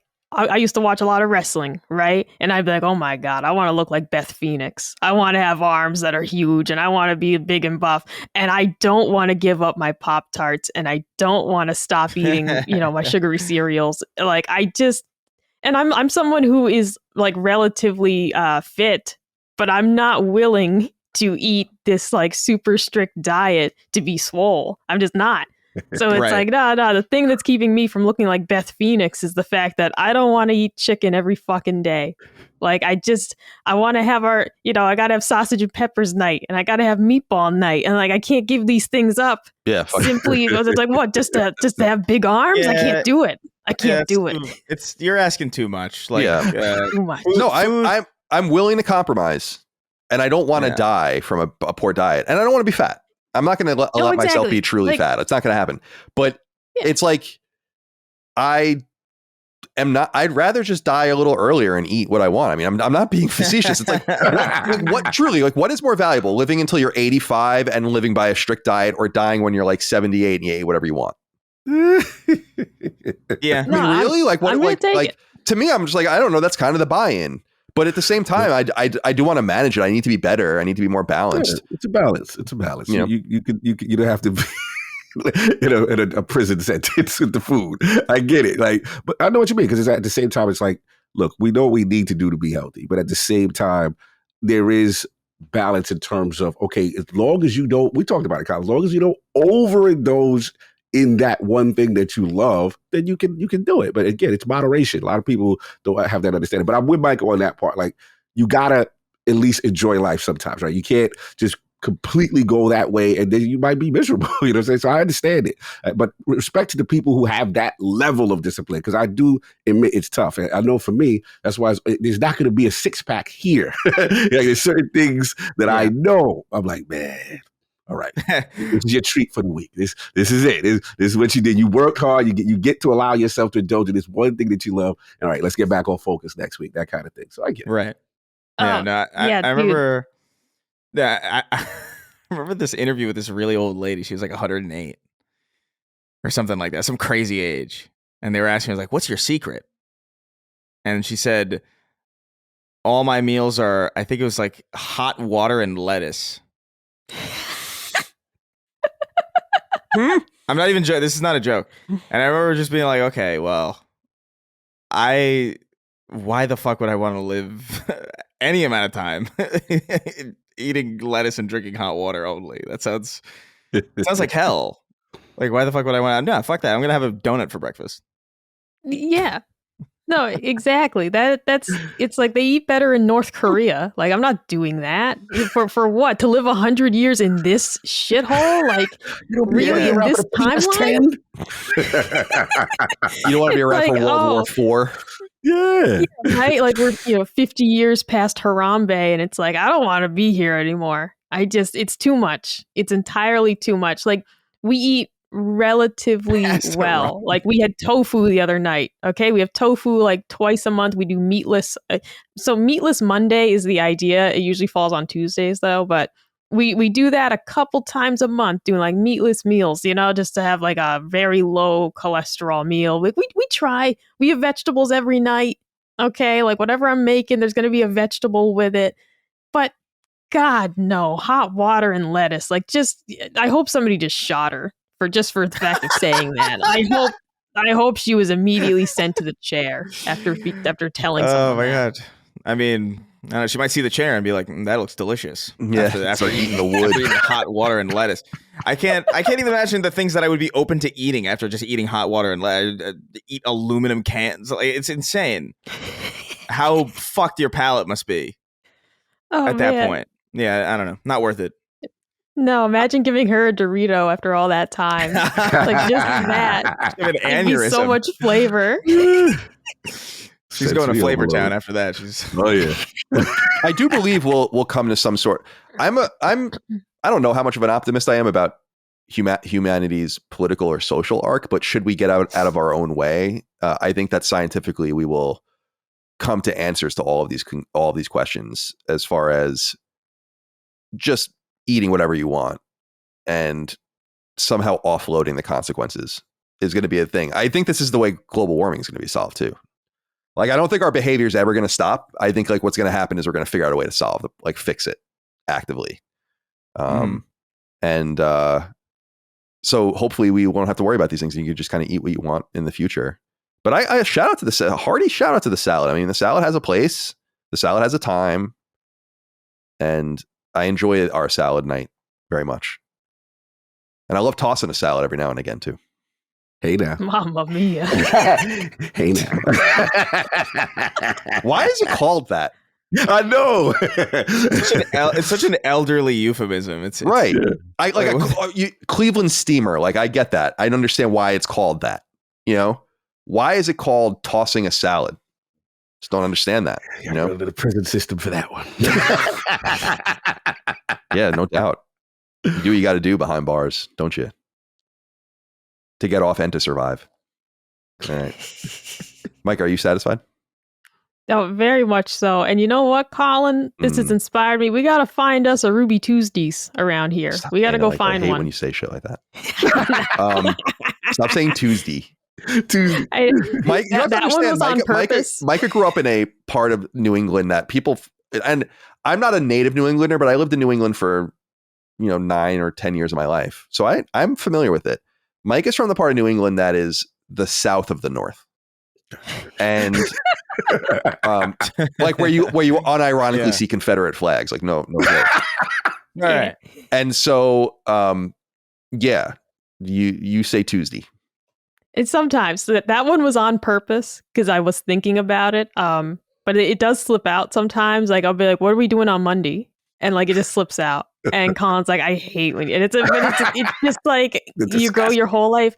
I have essentially one parent who speaks Massachusetts and one parent who's from Virginia. And the mixing of those two things, also having been basically taught to read by my grandma, who pronounces Palm Springs as Parm Springs.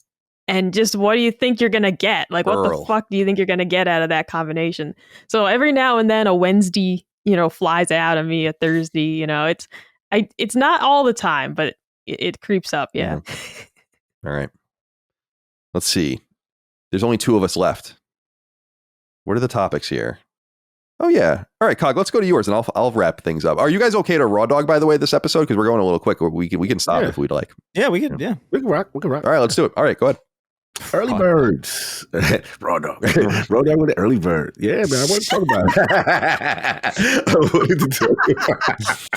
it. Because it was like, I thought about it, all the travel this past month, been to Cali a couple times, was in the Bay for a friend's wedding in San Francisco, and saw some friends. And, during this whole process, you're booking your flights, and I'm noticing I'm going to the West Coast a lot. So I'm like, all right, 7 a.m. kind of makes sense, especially coming back, just at least early, you know what I'm saying, kind of thing. And I just thought about my life, and I'm like, man, I hate getting up early. I really despise it. And I'm like, why do I feel that way? What is it about it? Because clearly when I get up early to do what I'm supposed to do, I'm productive, right? And then I have the rest of the day for myself to get stuff up. But it's just the act, the thought of it. And I think it started from young, you got to get to bed early, so that you get up early for school. I want you to be late, that kind of stuff. So I'm thinking about that stuff. And then for me, I also thought about why I'm a night owl and why, as a person who I think I have like some of my best thoughts at night alone. Like I'm like a villain in my own movie where you sleep, I plot, and I'm going to create the greatest ideas. Like I don't know, it is something about whether it being a New Yorker where, you know, I remember coming from New York to New Jersey when I moved out to Jersey City eventually. You know, I'm like, damn, everything closes at 10, 11 o'clock. Like, what's going on? Like, it was culture shock for me. I'm so used to 12 o'clock, one clubs open, the food spots open, there's a 24-hour something. I'm used to that access. So this city shut down. I was like, it's a ghost town. What is this? Where am I living? What is this place that is New Jersey? So it brings it back full circle to habits, you know, as far as being a night owl, as far as doing the things that I like to do, and then obviously being able to sleep through the day. And that actually started with like kind of my first IT job, which I took, which is was a night shift job. And I had never taken a night shift job before. And I love that job. You know, I got so much done. So look, just brainstorming, just kind of spitball. I just wanted to, you know, go to you guys as far as like, are you early birds? You know, are you a night owl? What's your advantage or experience with either? And let's start with Colin first. I'm curious, you know, Colin, I feel you're a night owl. Oh, yeah. Definitely. Okay. I want to get the vibe from you. Like, where's your headspace at with early bird versus night owl? Yeah, I actually was saying this on Sacred a few weeks ago that there's a fun exercise you can do on PSN profiles if you want, or you can probably do it on the achievement sites too, where if you log in and just kind of look at trophies earned or achievements earned by time of day, you'll see that the most common hour I earn my trophies is midnight. And it really begins at like 8 or 9 and goes all the way to like 4 or 5 in the morning is like when I earn trophies. And then I think I've earned one total trophy ever or something like that at 9 a.m. I was like, I got to go look at what that actually was, which is interesting. I've always liked staying up at night. I don't know why this is. I think it really began kind of in high school. I had a really fucked up schedule in high school and would do weird things kind of to get through the schedule. So I would basically like get home from school, sleep often, especially because my dad wasn't really around all the time and stuff like that. And then I would like get up and kind of like do my thing and just hang out overnight, go to school, and then come home and kind of like unwind and go back to bed as if I was like going to work, which was kind of strange. And this also was encouraged by my hockey schedule too, because especially in high school, I had like 6 a.m. practice on Saturdays and like all sorts of weird stuff. So I would just stay up and then go to practice and then kind of like go home. And I like sleeping during the day. I like the nighttime. I just feel like it's more pensive. I'm more of a loner anyway, so it feels like it's more of my time as opposed to there is something about the daytime that's very attractive to any human, I think, and like you feel like you should be doing something. But I think I've come to this conclusion over time because I agree with you. I hate waking up early. Once in a blue, like the bluest moon. When we go to San Diego, we're gonna have to get up really early in the morning. It's like whatever. You do it once in a while. It's really not the end of the world. Like talking about it and making it sound bad is like even worse than it really the experience is. It's like not even worth thinking about. But I did go out of my way to make sure that without fail, really, I never have to get up for an alarm. I just don't schedule or do anything in the morning. And I naturally get up between I'll start getting up maybe around 10 or 10:30, but I can sleep until 11, 11:30, 12, or even 1 sometimes. And then I won't usually get into bed. If I get into bed before 3, often that's somewhat strange between 2 and 3, but we can even go later than that. And then we're still up for a while. Someone who's really fixated on this in my life for many years is my mom. Mm. And what I've realized, she's always like, well, why don't you get a better schedule and get to bed earlier and get up earlier? And I'm like, it goes into the structure of normal life. But what I tell her and what I think she's kind of come to grasp with is like, you can't really explain why I should do that. Like, why do I need to do that? What about my life suggests that I have ever needed to do that? You know, since I worked in the corporate world where I had to get up in the morning and I'm so anxious. Micah makes fun of me like that when I wake up, I'm just up because I'm so anxious like that. I'm just totally normal when I wake up like immediately because I'm never really sleeping. I feel like in some sense scary.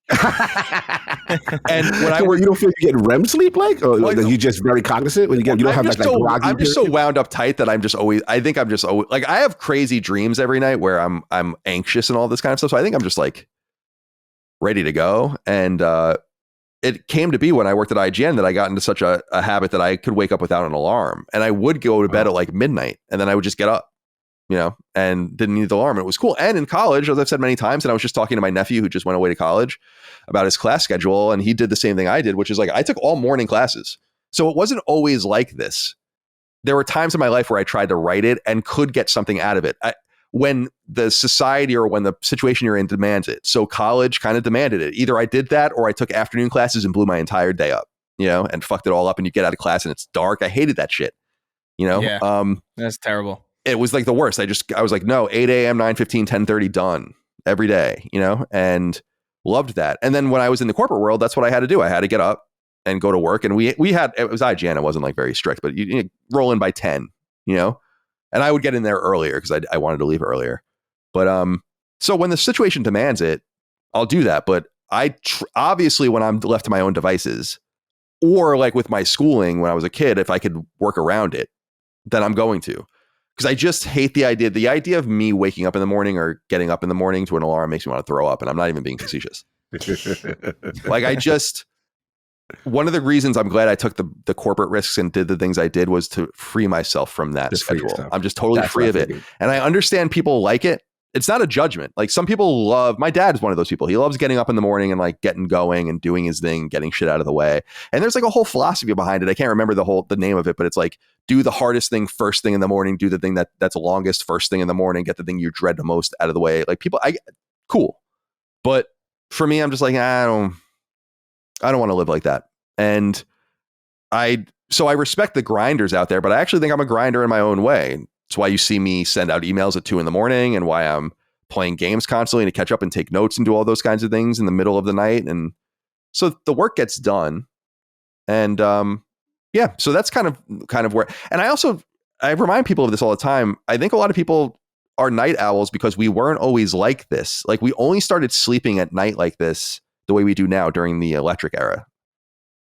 People slept in 2 phases before that, and you were universally up in the middle of the night. And I think that is part of the reason why, why we still there's so many people, like it's so common. It's like not even, it's got to be I feel like in some sense, it's got to be like a majority of people in some sense are probably do stay up, probably would if they could stay up. And that's like we were saying earlier about the snake and all those kinds of things. Like that's in our brain. Cause like we used to go to bed when the sun went down, we would get up in the middle of the night, do shit, and then go back to bed and get back up when the sun came up. And it was electricity that pushed all that shit away and into one truncated period. And so we are always overcoming it. And so I don't feel too guilty about it, to be honest with you. So no early birds. Ugh. And I feel bad, by the way, for kids. I say this constantly to so many teachers in my family. And like, we got to get up at this time. We got to get to school at this time. And the kids, I'm like, why are the kids in school at 7:40 in the morning or something? Like it's to prepare for the real world. I'm like, there's no real world where that happens. I'm just letting you know, like, yeah, there are jobs where you have to work all sorts of weird shifts, but generally speaking, no. Like I don't know why we're training kids to be like this. We're doing this out of some systemic reason instead of just letting work from home, free hours, do those kinds of things. I love that kind of stuff. I hope we get more to that culture. It'll let people discover what works for them. And if getting up at 6 a.m. and going on a 5-mile run works for you, God bless you. That's not something I'm going to do. I love it. I felt the rebellious spirit. No, I get it because I totally understand when I switched over and I was just like, yeah, like, man, I kind of like this. I feel like I'm controlling my own situation. But yeah, people got to discover it. Good point. I got to get Chris because I'm conflicted. I'm not sure. I feel like your schedule is all over the place sometimes. I'll see you comment or you like a tweet and it'll be at a certain time. So I feel like you lead night owl, but I'm not sure. Where you at? Yeah. I think I'm very like momentum based, I think, in the way that I exist. Like if I can get up at like, 7 a.m. in the morning, or I can wake up at 7 in the morning. And then I'll go through my normal day. But then like if I have like some idea or something, I have to stick with it until I'm literally exhausted. Otherwise it won't get done. And so like that normally leads me to like starting where it's like, I think of something that would be like a good idea to shoot at like 6 p.m. or whatever. And I'm like, okay, I'll draft it out and I won't be done until like maybe 4 a.m. And that's great. And I love it. I think I naturally am like more of a night person. I think like you said, like the way you started this off, where it's just like, I think I'm more creative at night. I think I have better ideas at night. I think I'm thinking more clearly at night. And so like, I think that generally dictates my schedule. If it was up to me, I would I'd probably go to sleep when the sun came up, and I often do. I often do end up seeing like, oh shit, this. Like I think lately I've been going to bed at like 4:35 in the morning lately, and I normally have to wake up with an alarm.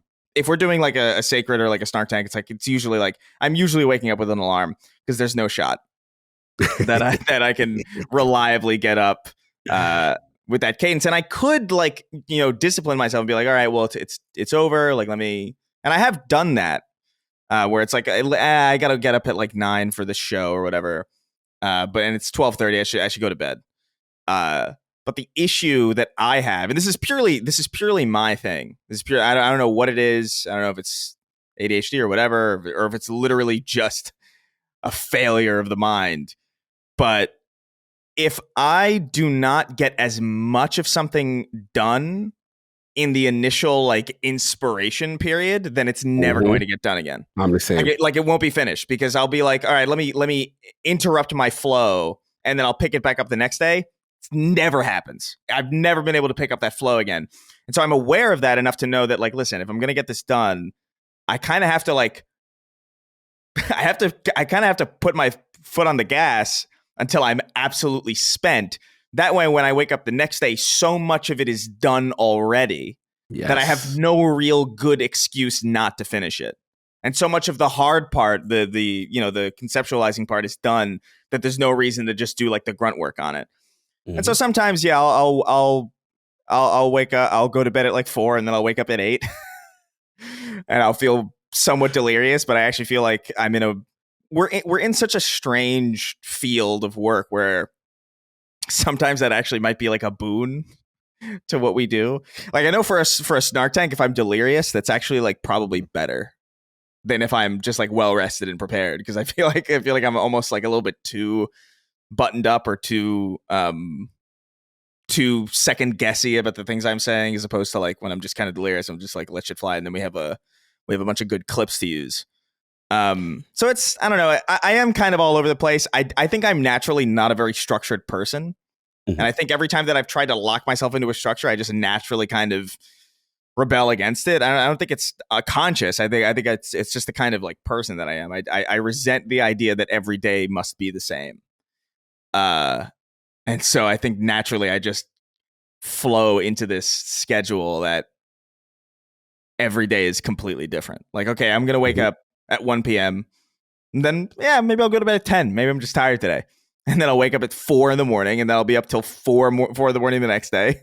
And it's just like, it's all over the fucking place, But I feel more like comfortable at night. And I do think that is a New York thing too. Like, not necessarily that it's like specifically like only people from New York experience this, but I do think being in that city and being in that environment facilitates that a lot more naturally than being somewhere else.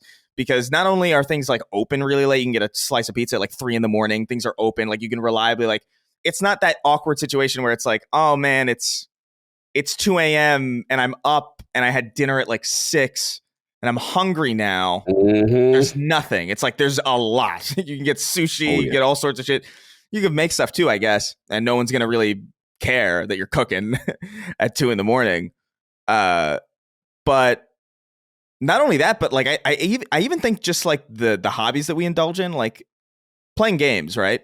This is something that I noticed in my move from the East Coast to the West Coast, is that I used to be able to like it used to be able to, okay, 1 a.m. Yeah, I'm gonna get on a game of Halo or whatever, and many, many, many people will be on because most of the country is earlier than you, right? Whereas now, like in LA, it's actually like kind of like if I feel like playing like a multiplayer game at like 2 in the morning or something, it's like there's no one fucking awake. Like this, like there's no opportunity for that. That's something that I kind of noticed early on. But at the same time, it's a little bit more peaceful because no one's awake. So you're not going to get a message from somebody like, hey, you want to get on the game? Although I still do sometimes. It's less frequent than it used to be. So yeah, I'm naturally a night person, but I would say I'm more just like anti-schedule. Gotcha. Nope, I get it. I love what you said about the creative juices. I'm the same way. Like if I have a project or an idea And once I get going, it makes no sense for me to stop. I have to go all the way. Otherwise, like you said, it's not going to get done, or you don't have that same flow if you try to come back to it. So that's when I rock out. Usually that's at night. So we definitely share that one for sure. There's no doubt. Now, Micah, I'm curious. I feel early bird, but I'm not sure. I am not sure. Where we at? No, so I have never been an early bird by nature. I am the person who had to get up early for my various jobs or whatever, getting up early for school, but I always hated it. I had a unique situation though, whereas as a child, I had a sleep disorder. And like I actually had to get a sleep study done at the hospital when I was a kid. Oh, wow. And they found out that I go into REM sleep and I stay in it. Really? And because my entire schooling up through high school, I could not wake up to an alarm because I simply didn't hear it. And we did this sleep study, I think when I was in middle school. And from that point forward, my mom just stopped trying with the alarms because the doctor really was like, she can't hear it. Like she is in REM sleep and she doesn't come out of it. Like, and so every morning from kindergarten to senior year, my mom had to shake me awake like every single day. Oh my God. Because it was the only way I was going to wake up. And so I always hated mornings because when you wake up like out of REM sleep like that, you don't feel rested. Yeah, like you don't feel rested. Like you did not like naturally like go through the layers of sleep back to being awake. And it just feels awful to just be ripped out of sleep like that every single day. And of course, growing up a Jehovah's Witness, during the school year, you don't get to sleep in ever because it's like Monday to Friday school, Saturday is field service, Sunday's church. So you're going 7 days a week. My mom's shaking me awake. And so I hated mornings. Oh my God. Poor child. Poor child. That is actually so genuinely traumatic. Yeah. Traumatic. I actually want to hug Micah right now. That's awful. Jesus. Well, and the other thing about being like a witness as a kid is that you can't really have a bedtime because back then we had the Tuesday and the Thursday night meetings. Oh, yeah. You had the book study and then you had the Thursday. Yeah. All right, yeah. So you had church 3 days a week. You were at the weekday ones were at night. Yes. And so we wouldn't be getting home until 9 o'clock some nights. And then it's like, well, you can't have a normal bedtime where most kids are going to bed at 8:30. And we're still at church at that time, you know, and it just messed everything up as a kid that like you couldn't have a normal bedtime. You didn't have a consistent bedtime because 2 nights a week you're at church. And it ended up being that we just didn't have bedtime really. My mom would kind of corral us of like, okay, 11 o'clock, go to bed. But we were way too young to be staying up that late. So there were several factors here as to why I hate mornings. When I later though, like after high school, I had 2 different factory jobs. One of them was 6 a.m. to 6 p.m. and the other one was 5:30 to 3:30. And I did get used to it. And I will say I outgrew that sleep disorder. I did like now I sleep normally and I actually wake up like a regular person. I don't just come out of REM sleep, you know, like a fucking mummy, like, oh my God, I'm here. But so I did get used to that. I still hated it the whole time though. Like saying I got used to it, it's like if your shower was broken and only put out cold water, it's like, yeah, you're used to it, but I don't like it. I didn't want it to be this way. And I was elated when I later got like a job at UMass and it was at 8 a.m. It's like, oh my God, like 8 a.m. versus 6 a.m. Like, holy moly, I get to sleep in. And there were perks to that, like working 8 to 4:30. You get out of work earlier than everyone else. You can go grocery shop and it's not crowded. You can go run errands and like the bank is still open, for example, versus being closed by the time you get out of work, like little things like that. But as soon as we started working from home and I no longer had to leave my house at, 7:15 to get to the office, well, suddenly it's like if I had to sign on to the computer at 8:30, I'm getting up at 8. And that's where the creep started. Was from working from home. Mm-hmm. And then it just never got better after that. And it's just the nature of our life now. Yeah. If Colin is staying up until 3 a.m, I don't know, do I want to go to bed at midnight or do I want to hang out with him for a couple hours? Well, I'll hang out with him. I do want to fix that though. Cause I do feel like I am just like, I'm just like, I kind of want to be up a little earlier. But it is. I certainly tend towards the night owl side of things. I would much rather be up late and sleep late than get up early and see the world. Like, but then I miss things. Like I miss McDonald's breakfast. It ends at 10:30, and I miss that. But that's also, it's not a bad thing to be missing either. Like, who needs McDonald's breakfast? Nobody needs McDonald's. We've talked about this because I'm so confused about this. I thought McDonald's had all day breakfast. They definitely did, but maybe it's only in certain places. They have shitty all day breakfast. It's what? Who wants a fucking egg McMuffin? Yeah, you're like McGriddle.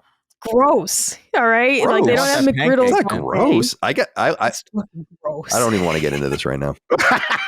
No. Don't you do that? The McDonald's, you need the fluffy egg. Fluffy egg is the good egg. That round egg sucks. All right, you're going to McDonald's breakfast. Get yourself a sausage egg biscuit, no cheese. Or a sausage egg McGriddle, no cheese. I'm with you there. Hash brown. Or sometimes I would just go and get 3 hash browns for breakfast. That would suffice on its own. But no, night owl for sure. Okay. I do want to change. Mm-hmm. I'd like to change a little bit, but that's my natural tendency. It's really difficult to switch away from that. And it really was just like years of torment being a child, having to get up early with that like disorder I had. I really feel like we've been gaslit in some way because like it's most people, like there's no, like we all say it's like, oh, I wish I got up early because like it's like clearly a healthy schedule to wake up early, and like is it? Like I don't really know. Like I like, because everybody that I've ever met who's like an early morning person is really strange. Like in a way that, like I don't know, but like, and it's so few people too. Like so few people are just like, yeah, it's the fucking morning. Oh, I love it.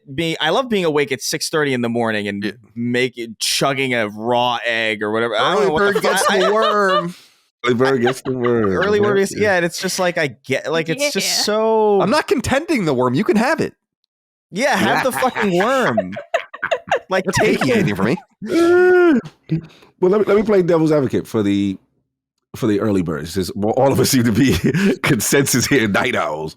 Right. But what about like the only time I feel it is a beautiful summer day, right? When like the weather's perfect and the sun is out, and there's a part of me like, man, I not that I wasted the day, but I didn't take advantage of a great day in respect of an outdoor activity, so to speak. That's probably the only time I feel it.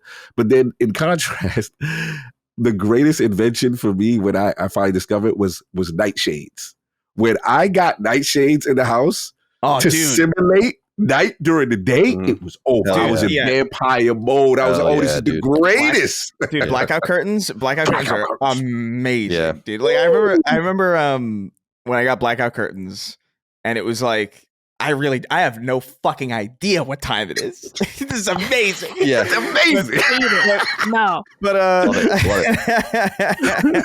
But no, I agree with that. I understand. Like I like having the day. You know what I mean? Like I like being out and about during the day. Like I do. I love the daytime. It's not like I'm against the daytime. It's just like I don't like having to be awake so fucking early, or having to wake up at a time that's so clearly not meant for me. Like if I wake up at like 3 p.m., like I'm gonna feel shitty. You know what I mean? Like that's a terrible, and that happens like very, very, very rarely. I would rather lose out on some sleep, I think, than wake up past 1. Generally speaking, like I was like, I'll deal with the day with like lesser sleep, to get most of my day, and it's why I hate winter, because like it's just like, oh great, the sun's down at like 4:30. I don't know why we're doing this still. Doesn't make any goddamn sense that we're doing this. How are you going to stop it? I don't know. I just feel like we should it's just the agree to seasons. Stop. No, but like it's not. But it's not the seasons. It's just like an arbitrary like time. Like, oh, let's change the clocks. Why? Yeah. Stop it. Fair enough. If anything, what we should be doing is moving the clocks so much only to accommodate for the fact that we should the sun should always go down at 7 or like 8 o'clock. You know what I mean? Like that around that time. And if we're going to move the fucking clocks around, we should do it so that that's always happening. What are we doing, like making the sun go down at 4 p.m.? Why? What the fuck are we doing? Come up at like noon or something. Fine. That's fine. Like, dude, I would rather wake up early. Dude, waking up at 8 a.m. and it's nighttime, that's sick as hell. In comparison to like whatever it is we're doing now, where it's like, oh man, the sun's gonna set at fucking noon. Great. Love it. I don't know. I don't like this system that we have right now. It's just funny to me, especially hearing what Cog was saying about, like, I don't know that I've ever in my entire life felt like I wanted to seize a day. Like, ever in my entire life where I like woke up, like, fucking got up, pulled the curtains open, like looked outside and I was like, gotta get out there, man. First of all, I was in San Francisco for most of that time, so I'd open the curtains. It would be foggy as fuck. It looked like Silent Hill. And I'd be like, well, might as well just stay inside. But yeah, I'm becoming more complacent as I get older. I can realize that because I've achieved what I've kind of wanted to achieve. I've not really wanted very much in my life, to be honest with you. So I'm feeling good. The people that are early birds are the constant pushers, which I totally appreciate. They are going to win, in a lot of different ways. But there are places like in entertainment where they don't necessarily win. And that's where I dwell. But if you need to get up for the fucking Hong Kong exchange or whatever, and you have to work all these random hours and stuff because you need to know that information, I totally get that. Yeah. But I had blackout curtains in San Francisco that were the best. First of all, I bought them on Amazon and they were so big. They were way too big for my windows. So I had a sliding door. So they were like all fluffed on the outside and then just like dragged on the ground, because they were also too long. I had a similar thing. See, I don't like the blackout curtains. I can't sleep if it's too dark. Because I don't like the dark. I'm a night owl, but I hate the dark. It like freaks me out still. And so I don't like the blackout shades, which like Colin has them all over the house and I can't stand it. And I feel like I can't sleep because it's too dark in here. Really? It's like there's something about it where I was like, bit of light. Oh, okay. I'm fine with the darkness. I need. Give me some light, dude. I literally, like, I remember because I obviously we all have we probably all generally I think we have like surge protectors or like power strips in our rooms or whatever, and there's always like a light on them. And I could have my blackout curtains. I could have like everything fucking sealed. But if that light is on, even if it's small, it's like it bothers the hell out of me. I feel like I need to be like in a vampiric situation where I just need to be like sealed away in a box. Alexander's coffin. Oh, yeah, exactly. No, see our smoke detector has a little light that blinks on it. And that light is my little night light. So I look at it before I fall asleep, and I'm like, I'm safe in here. There's a little bit of light in here. I put tape on mine. I love that power strip is bothering you. I love that. Well, dude, some of these power strips, I have to say, I moved one from my room to my office because, like, dude, the light it's like a fucking television. It's insane. It's insane how bright some of these power strips are. It's like, why does it need to be a flashlight on this thing? Like one tiny little red light or whatever, that's fine. But this blue, like, it's like the sun rising. It's ridiculous. Dude, it's so funny. We were laughing. I'm playing 100 Heroes and the 505 Games logo like comes up in the beginning, and we started up and like it was dark in our living room and it was just like the brightest white with the 505 logo. We were like, jeez, it like your head goes back, like you can't look at it like directly. It's like, holy shit. Cog, that's like Vanilla D2 when they had the white start screen and you like start up at 12 at night and you just see fucking black. I remember when they announced that they were going to we're going to make the start screen dark again, and everybody was like, yes. That was a huge deal. People hated Vanilla D2, that start screen. It was so damn bright. It was egregiously bright. Ridiculous. Thank you. I feel satiated, Kyle. You guys got a lot of good bars for the Night Owl crew. Good. I like it. Yeah, I mean, shout out to those who persevere and seize the carpe diem.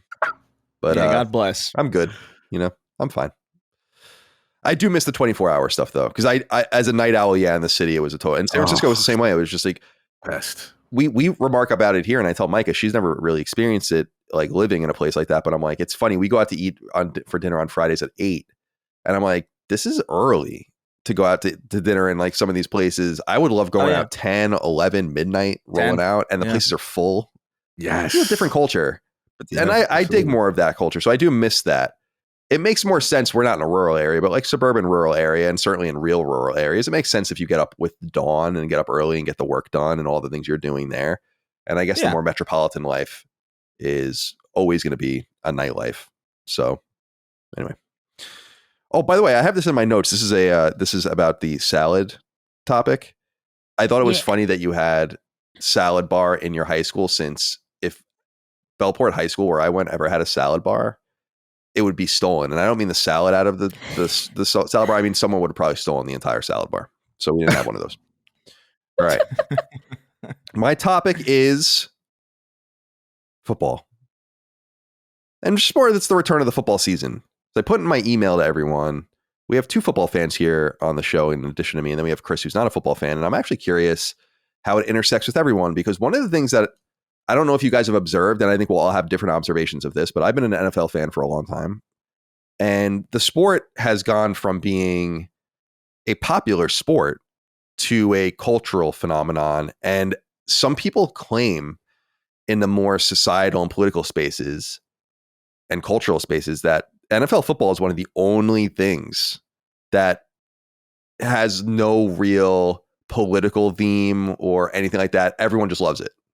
Like no matter who, it's not no matter who you are, obviously, but you're not more likely to enjoy NFL football with this or that or the other thing. It's not infused with some sort of message or whatever, like a lot of things are today. It's like the last pure thing in some sense. And that's where I think the whole Colin Kaepernick thing came from a long time ago. Now it's been like 8 years, I guess, since that happened, which is crazy. 7 years. So I just wanted to see the football season begin soon. Actually, the first Thursday night game to open the season will be the day we're flying to California. I didn't intend to do that. I wouldn't have done that on purpose.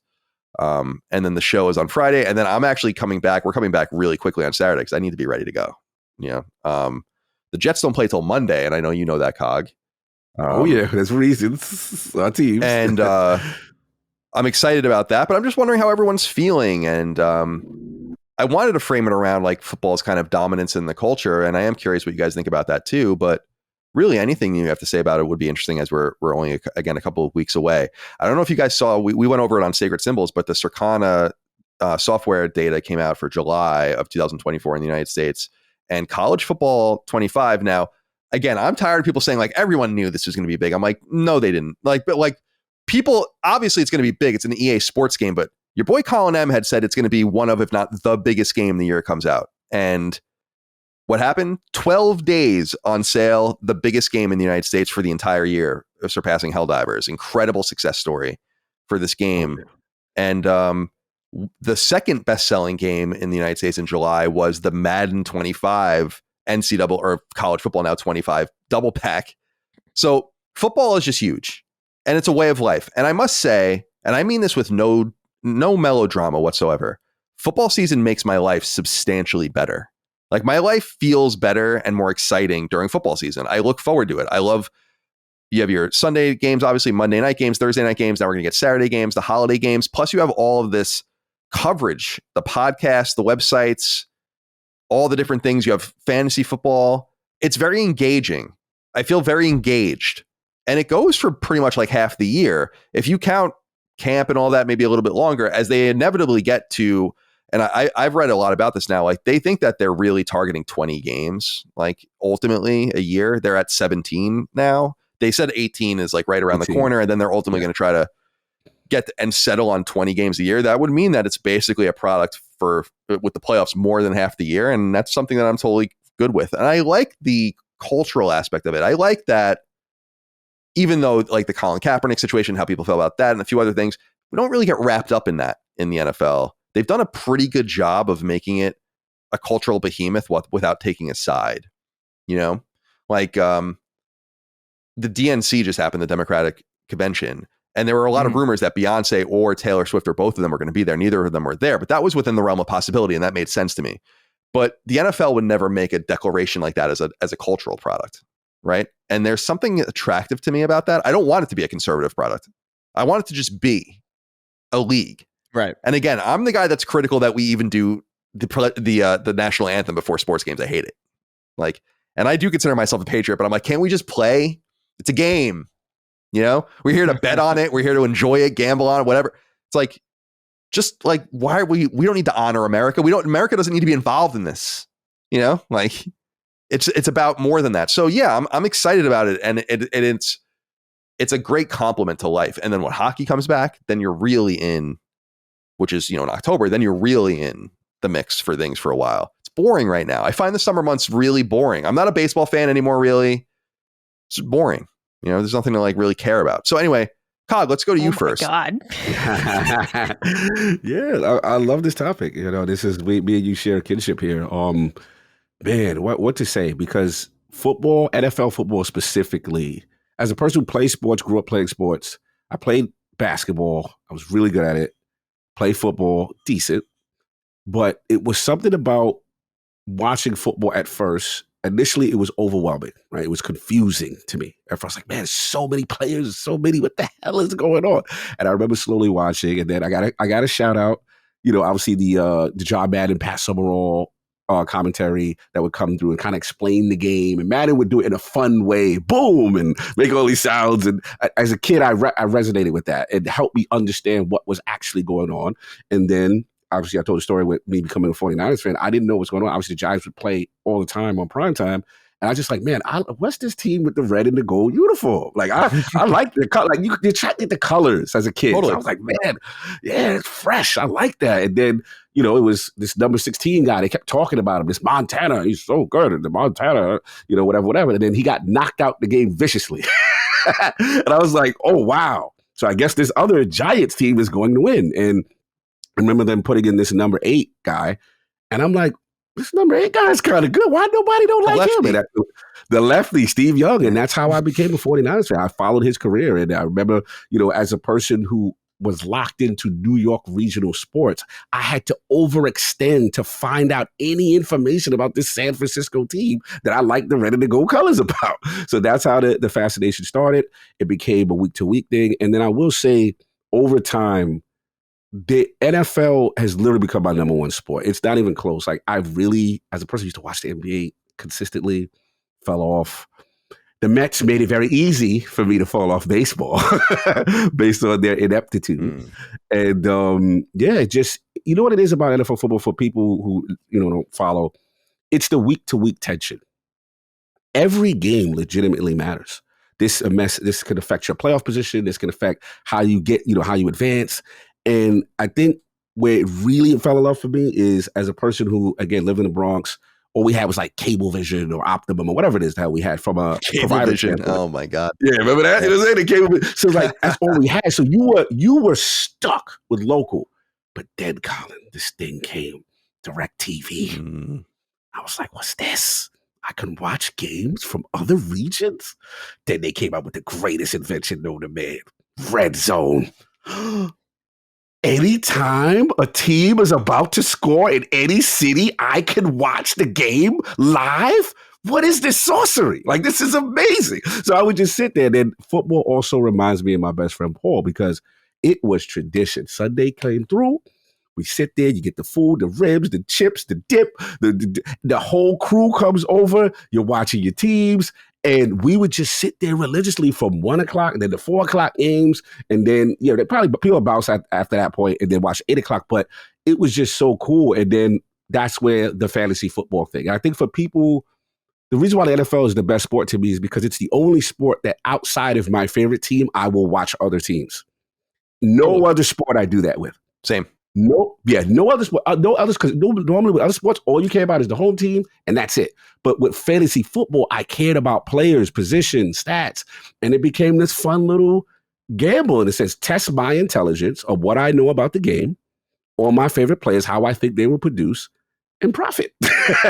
So I was like, great, I'm winning money for my knowledge of something, and it was just great. So yeah, for me, I feel bad for my friends who hate it because I can tell like Chris probably does not stand it. You can't let like Addy the same way. Like he just is like, bro, what's going on? Kind of thing. But the cool thing that I got to give the NFL credit for is the Super Bowl, because I feel like it's a cater to the casuals. Like, okay, you have to be a part of this. Everyone's doing this. It's going to be kind of weird if you at least not know who the teams are, or just come over because like the Super Bowl party, right? That's a big cultural thing, right? And everyone comes over to do something. The way the NFL has constructed itself to make that a thing, and it is literally one of the grandest events in sport of just in culture. It's kind of interesting. And the last thing I'll say is just that even though I gave a LSM most overrated game mention to this game, I cannot disrespect the impact of a Madden football and what it meant to have an 11-player game and the AI involved in just in the continuation of the evolving. And as you say, now we see what college football, that was a big void that was missing. So unbelievable, it's really dude. Cool. It's like I don't think people realize like that game must have already sold 12, 15, 17 million, like totally insane amount of copies. To your point, and it's responsible for what I consider was the biggest problem of this generation, which is, I consider the evil villains, the Sinister Six of the past generation, those games that people refuse to upgrade for. I'm playing Fortnite here. I'm playing Call of Duty. There's no need for me to get a PS5. There's no need for me to get a Series X because I can play my favorite game here.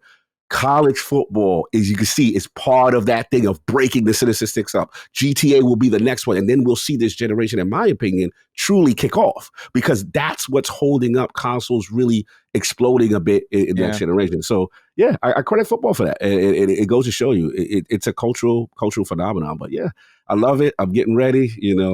Got my leagues. I'm in like 4 fantasy leagues. I got the big money league. I got the IOP. It's a thing, man. And like, I will say the final thing, like you said, when it goes away, I'm depressed. I'm like, damn, football's gone. There's nothing to talk about. Just the cultural rivalries and talking mess and all that. Yeah, it's like you said. I will watch and do watch any NFL game. I actually liked Red Zone for a little while, but then I really I was first turned on to it by my old roommate Mike Mitchell, and because when I don't know if do you remember when you had DirecTV? I never had DirecTV. Oh, yeah. So my uncle also had DirecTV, and that was what introduced me in the 90s to Sunday Ticket. When I was like I was like, this is in the 90s. I was especially revolutionary. It's like, this isn't like I've never seen anything like this. But we never got a la carte access to Sunday Ticket until I think 2011. I want to say. Oh. And it came to PlayStation 3, and it probably came to Xbox 360 as well. That's the same year the NHL package finally came a la carte to PlayStation. Yes. And that's when I finally got Sunday Ticket. And I was like, this is incredible. And I was introduced to Red Zone through that. But then I'm like, I kind of like watching the game for the context. And I I like just watching the context of the game, and there's only 272 NFL games a year in the regular season total. So every one you watch really does, as you said, matter. I don't get too high or too low with every Islanders game because there's 82 of them, and you're gonna baseball 162. Right, like how much tension is it? Right, there is no tension, but it really does matter, and the highs are high and the lows are low in the sense that wow, that really mattered. What I really love about the NFL too is when people, and you probably feel the same way, is that I have this whole mental unspoken hierarchy of the way I feel about the teams and the situations that all the teams are in, so that when people ask me questions like, "Oh, this team's playing this team, who do you want to win?" or whatever, and I'm like, is an NFC team playing the AFC team? I want the NFC team to win every time. Is an AFC West team playing the AFC East team? I kind of want the AFC West team to win. All those kinds of things. Motives. I have all sorts of motivations. Are the Patriots winning or playing? I want them to lose every time. It doesn't even matter. Micah, fix your face. So yeah, it's and I'm glad we touched on Madden, because Madden taught me football, like straight up. And I didn't grow up with my uncle is a really big football fan, but other than that, I never grew up with, we didn't play football. My brother didn't play football. My dad didn't. My dad played lacrosse. My brother was a skateboarder. There was I picked up hockey from my neighbors. That's how I became a huge hockey fan.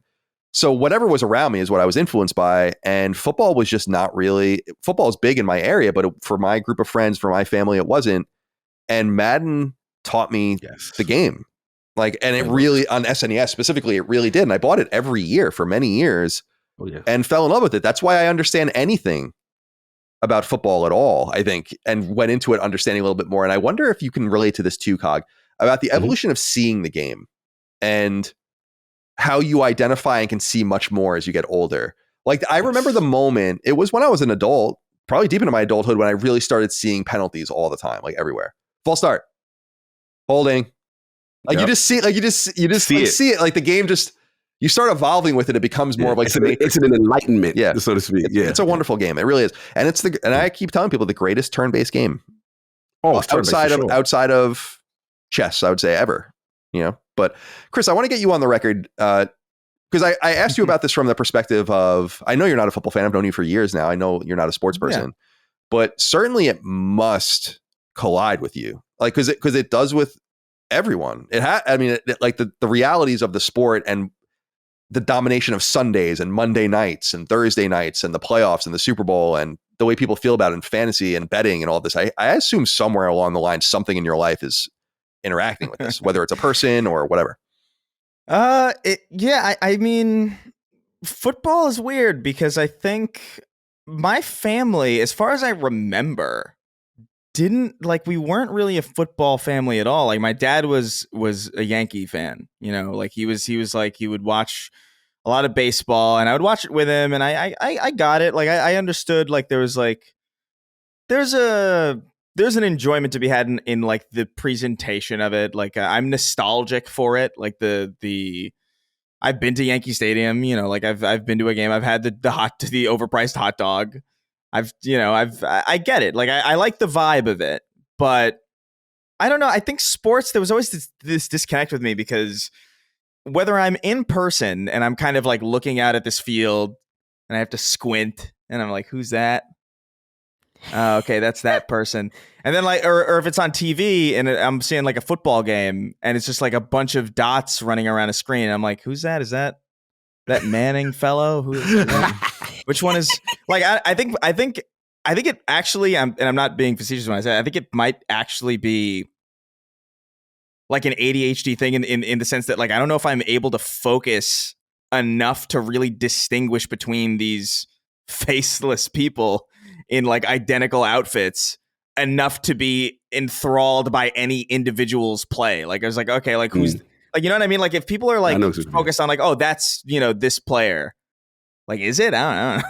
I gotta say, the fact that helmet, the uniformity of how it looks. The uniformity of it. And there's also like, I'm also like dyslexic. So even the numbers don't really help sometimes. So it's just like this unfortunate thing where it's like, it's just kind of like inaccessible. And I didn't really bump into it a lot. Like outside of like a Super Bowl parties didn't really start becoming a thing for me until I moved out here, really. Like I don't think my family ever threw a Super Bowl party. I think we had there was one time where I remember all of us kind of sitting and watching a Super Bowl game. And I think it was, I'm making a lot of assumptions here because my knowledge is so low, but like I think the Giants and the Patriots. Yep, sounds about right. Yep. 2007 and 2011. Yeah, 2011. Yeah, that sounds about right. That was like at the end of high school, and I remember watching that, and I remember getting into it. And it's like, yeah, I get it. I feel it. I get the excitement, and there's like a contagious kind of element to it. It's like, well, people around you are getting excited, and so it's like, oh, and you can acknowledge when something crazy is happening. I just think it never captured me in the same way that, I don't know, like film or like other things. I just saw Alien, the new Alien movie. And I was just like, I was sitting there, I was just like, this is so sick. And like the fact that like they built that thing and it's like practical and like, and I wanted to like dive deep into like how they did it, like who made this thing. That's where my fascinations are, I think. And I don't think it lends itself well to like necessarily like teams playing a game that I could also play, because I played football. I played a little bit of football. I played a lot of basketball and actually, and I was weirdly good at it, despite that I have like a ceiling because I'm like 5'4". I can only be so good at basketball. and I played baseball when I was a kid too, because that's just what Hispanic families do, is that they make their children play baseball because they assume that A-Rod is just waiting to hatch out of their child. Oh yeah, I felt for Sov comes from that family. Like, yeah, his pops had him in young, boy. I was like, damn, they try to coach the next thing out of the farm system. Yeah, and I think to be fair, like I think I was pushed a little bit too much into sports without necessarily wanting to do it. And I think because my parents kind of could tell, and they were right, I guess, in assuming this, that like I could, like, if I really wanted to, like, cater to my build, I could be a lot more athletic than I am. You know what I mean? And I was like, I played a lot of sports. Like after school, I would play a lot of basketball. I would do all this stuff, and I got it. I enjoyed playing it, but I didn't care to watch it. Really, I didn't care to like engage in it from like a third person perspective, where I was like watching other people have fun. It's kind of like Let's Plays in that way, where it's like I don't really care to watch somebody else play a game. You know what I mean? Like I'd rather just play the game, Or it would be like watching behind the scenes of like a documentary or not behind the scenes of like a movie, but like with no context. It's just like you're watching like an uncut 12-hour shoot of something. It's like, I don't, this doesn't mean anything to me without like an edit or like without like people explaining like what's going on. And I understand that's what the commentators kind of do, I guess. That's kind of their role, is to kind of like fill in the context or like maybe explain or dissect. And I get it. I never had that drive to explore it. I never had it around me. I played a little bit of Madden when I was a kid, and I remember thinking specifically, why the fuck would I play this video game? If this is such an insane, like, I just came from like killing dragons, and now I'm like managing Peyton Manning. Like what is I understand it now as I've like played a lot more and like kind of like deepened my the games that I play and the types of games that I play. I understand like the management aspect of it. I get resource management and all that stuff and like strategy. I get it, but it's still like, of the things, like I would rather have all of those elements in something that's going to show me some wild shit, not just like a relatively brawny guy running relatively human speeds. Like, I don't know. Interesting. It's not imaginative, I guess. And I'm like, I needed more, I guess, to get involved. I've lamented many, many, many times ad nauseum that I do lament the lack of a greater crossover between sports and video games, because I feel like they are natural bedfellows. But yeah, I would like to show that many people just see one or the other, because it goes both ways. Like a lot of people that like sports hate video games. It's strange to me, and don't see but it is that nexus between them that is huge, between a certain group of people that buy games annually and do all of that. So I get it. Yeah. And I don't buy those games anymore either, but I did. I used to look forward to the NHL game, the new Madden game every year, many years. Yeah. Oh yeah. Why don't you do it? I feel like it's been so long at this point. Like, why don't you? In some sense, I feel like the games are in any way too involved for me now. You like the playing as the pro from the minors all the way through to their career in the NHL or Madden, playing characters and drafting them out of college and all of this kind of stuff. I liked the games, and I think Cog will remember these better, but the original NHL games, the original Madden games, like in the early to mid 90s, didn't even have batteries. So you couldn't save anything. You would just play straight up games and like tournaments and stuff. And I've said many times that what I really enjoyed doing was keeping my own stats. I had notebooks. I still have them. And they're in my attic of just stats. I used to just keep them for myself and have my own leagues and things like this. And it was fun. Then they added that functionality, I think beginning with Madden 95 and NHL 95, something like that. Actually, it would have been Madden 96 and NHL 96. So that would have been like 1995. And they might have appeared a little earlier on Genesis, but this is what happened on SNES. And that kind of took some of the mystique away, but it was cool because now it was tracking like season by season and all your stats are there. Mm-hmm. But then it started getting like really granular. And I dig that, but it's like, I don't really want to play this anymore. Right. I also have this is really deep nerd shit, but I have real frustrations with timekeeping in sports games, just because if you play, the nature of an NHL game and an EA game is not the nature of a real NHL game. Correct. In any way. Madden is a little more representative, but the clockwork still is bad, so that the stats don't quite line up. So if you're playing, they don't line up. Right. Yeah. If you're playing like a game, if you're playing an NHL game, and you look at just your box score stats for a season compared to the rest of the computer run teams, it's just all out of whack because it's hard to replicate it, and it actually felt a little more pure when it was more arcadey because it felt like it wasn't trying to totally be the real thing. But now at some point, I want to say in the PS2 era, but more in like the PS3 era and beyond, they started to get crazier with what they were trying to do. And I think that it's been nothing but a huge boon for them. For as big as those games used to be in the cartridge era, they're exponentially bigger now. But I fell off at that point. That's why I always say Baseball Stars on NES was like the perfect game for me because it was just a set of teams, fictional teams, and just a bunch of stats. And it was great. Yeah, that's what I loved about it. And that's why, do you remember Cog? They did it only 1 year. I want to say it came out in 2006, NFL head coach. Yes, I do remember that. It was on PS2, and GameCube, and Xbox, I want to say. And that game was super cool, and you were just the coach of the team. And I actually felt that was more manageable. But a lot of people were like, what the fuck am I doing with this? Like, what is it? Because they wanted the control of it, but it was more of a simulation. And it had a very high level gameplay tactics as far as, just how to manipulate and control matchups and stuff like that. It was good. I remember that game. And it did come out for that 1 year. And it's interesting what you said about the simulation part as far as the statistics, because that was when my frustration started. Because as a person who loves legitimate and authentic stats, if you're playing 5-minute quarters, stuff was off.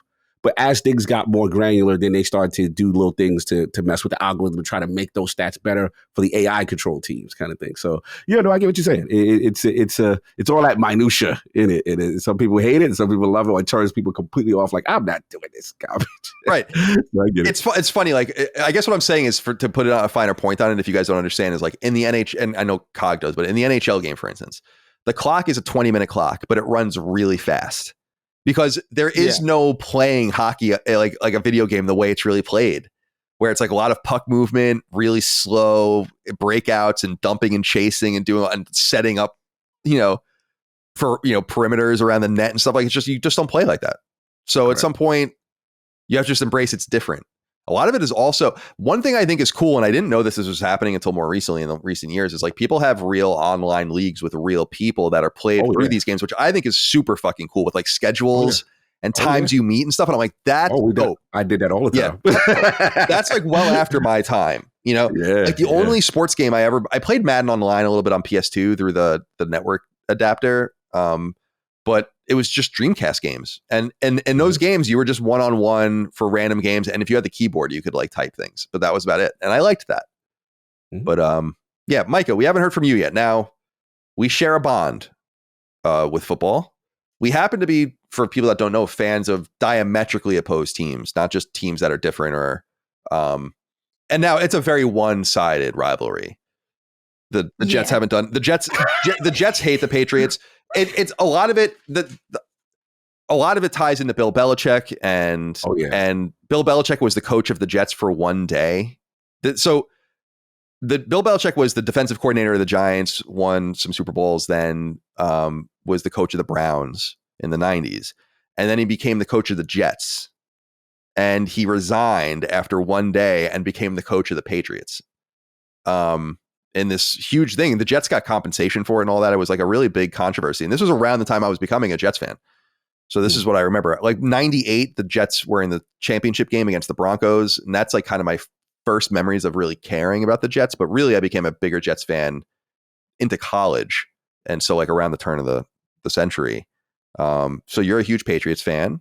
You come from a Patriots culture up in New England, which I'm very familiar with, having lived up there and know many Patriots fans. And I've also been to 3 Patriots Jets games at Foxborough.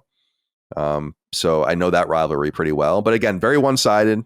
The Jets, remember, I think it was 15 losses in a row until the last game of the year. The Jets finally beat the Patriots. So anyway, I hate the Patriots. How do you find the season coming up? And are you excited about it? Because it is true, and we talk about this, you're in a different space, a different headspace, I think, now as a fan. You're used to being a fan of a prodigious program, that has won more Super Bowls than anyone will win in their lifetime ever again. And because there's no parity, or there's tons of parity in the NFL, like having a culture like that is crazy. So you're going to learn how it really is now. And I'm curious how you feel. I was confused why you weren't more excited. New coach, new quarterback. Give me a damn turn, all right? You've been leading me up here for 3 minutes. You're right. I'm sorry. He loaded it up. I love it. First and foremost, fuck Aaron Rodgers and the ayahuasca he rode in on. I hope that man dies on the field. I hope he plays 3 snaps and collapses into a heap. All right? Because all the trash you're talking, I should be all upset because my team's not good anymore. I had like 25 amazing years being a Pats fan. I can fucking hang with this. Now they're just a normal team. You act like they're the fucking Lions or something, and I'm 80 years old. I've never seen them win a game. It's like, I had a mate, like, who gives a fuck? Like, now I just get to watch them. In a way, it's less stressful. I get to watch the Super Bowl, and my team's not in it. It's great. I'm eating nachos, and I'm having wings, and I am not stressed at all. It's pretty nice. I know you can't relate to the feeling of being burnt out on greatness. I know. You can't relate to the feeling of not wanting your team to be in the Super Bowl, so you can just chill. So you can just have a pop and, just enjoy it. Like, I know you can't relate to that, but it's exactly how I feel of, like, these past couple seasons have honestly been great. I'm just kicking back, enjoying the games. The stakes are very low. I am sad. I miss Bill Belichick. I do miss him. I'm ready for change. I'm ready for new quarterback. I'm ready for new coach. But I'm enjoying it. I'm having fun. No, this is all good. I am excited for the new season. Couple things. Number 1, mozzarella sticks. Every football season, I buy a big box of mozzarella sticks for the freezer. And every Sunday, I eat them.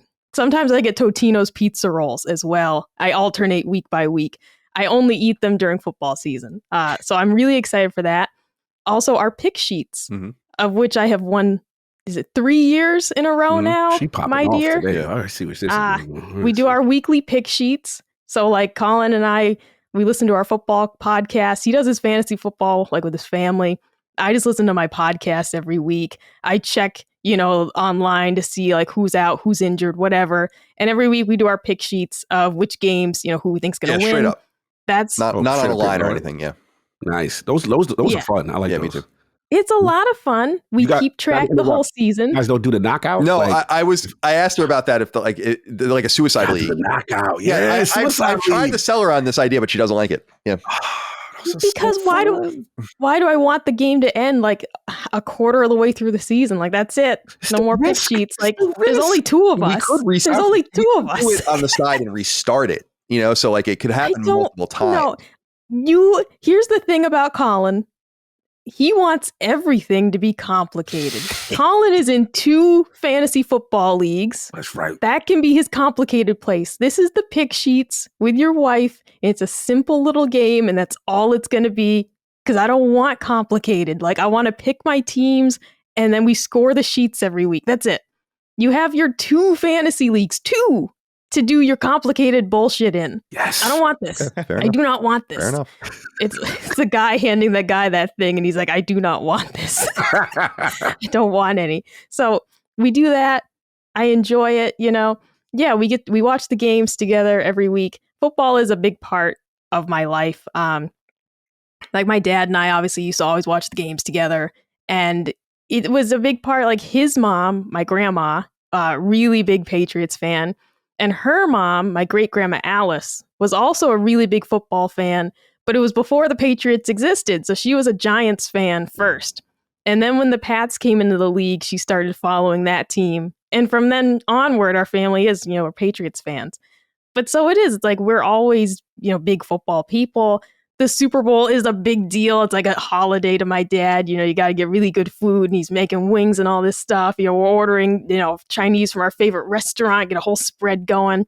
So it always was a big deal, especially in those very winning years with the Patriots, of course. Like, it was a holiday when they'd win, and you're going to school and everybody's like fucking amped about it, right? Like, it just was.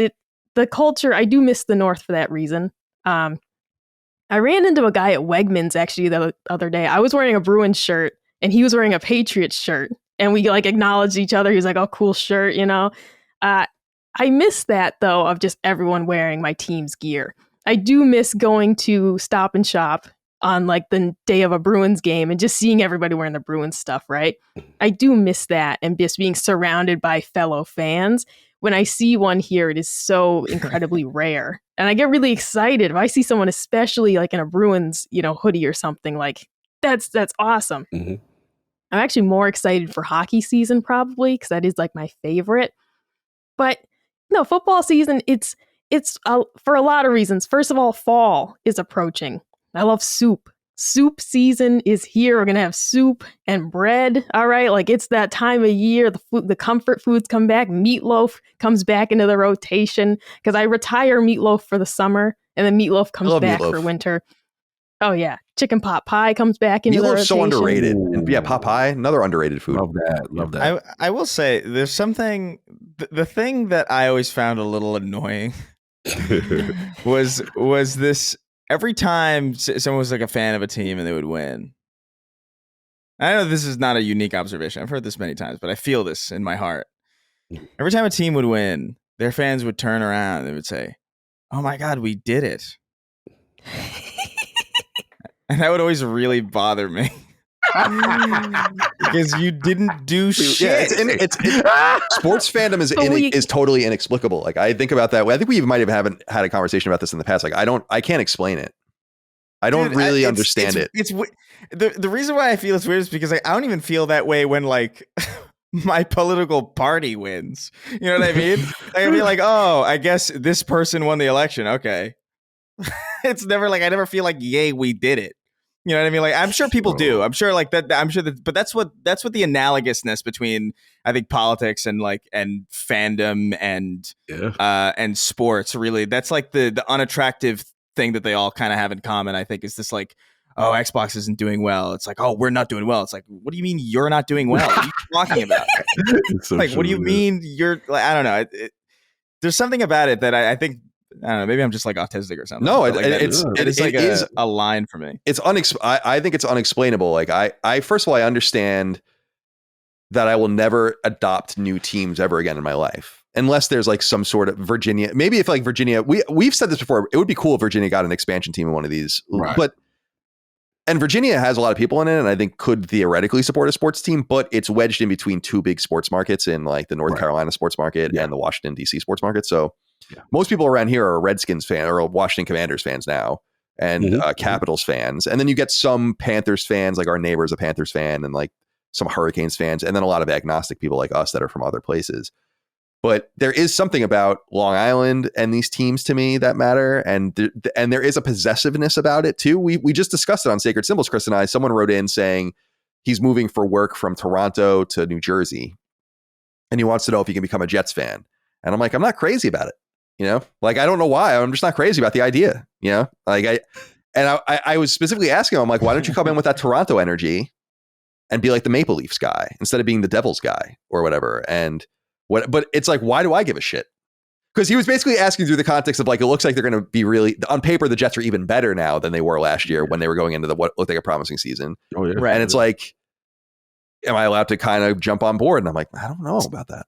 Well, so he's a reasonable. That's what I'm saying though. It's like he's in a reasonable position too, where he's seeing a team and he's like, oh, they're doing well. Right. I think I'll follow these guys. Mm-hmm. Like imagine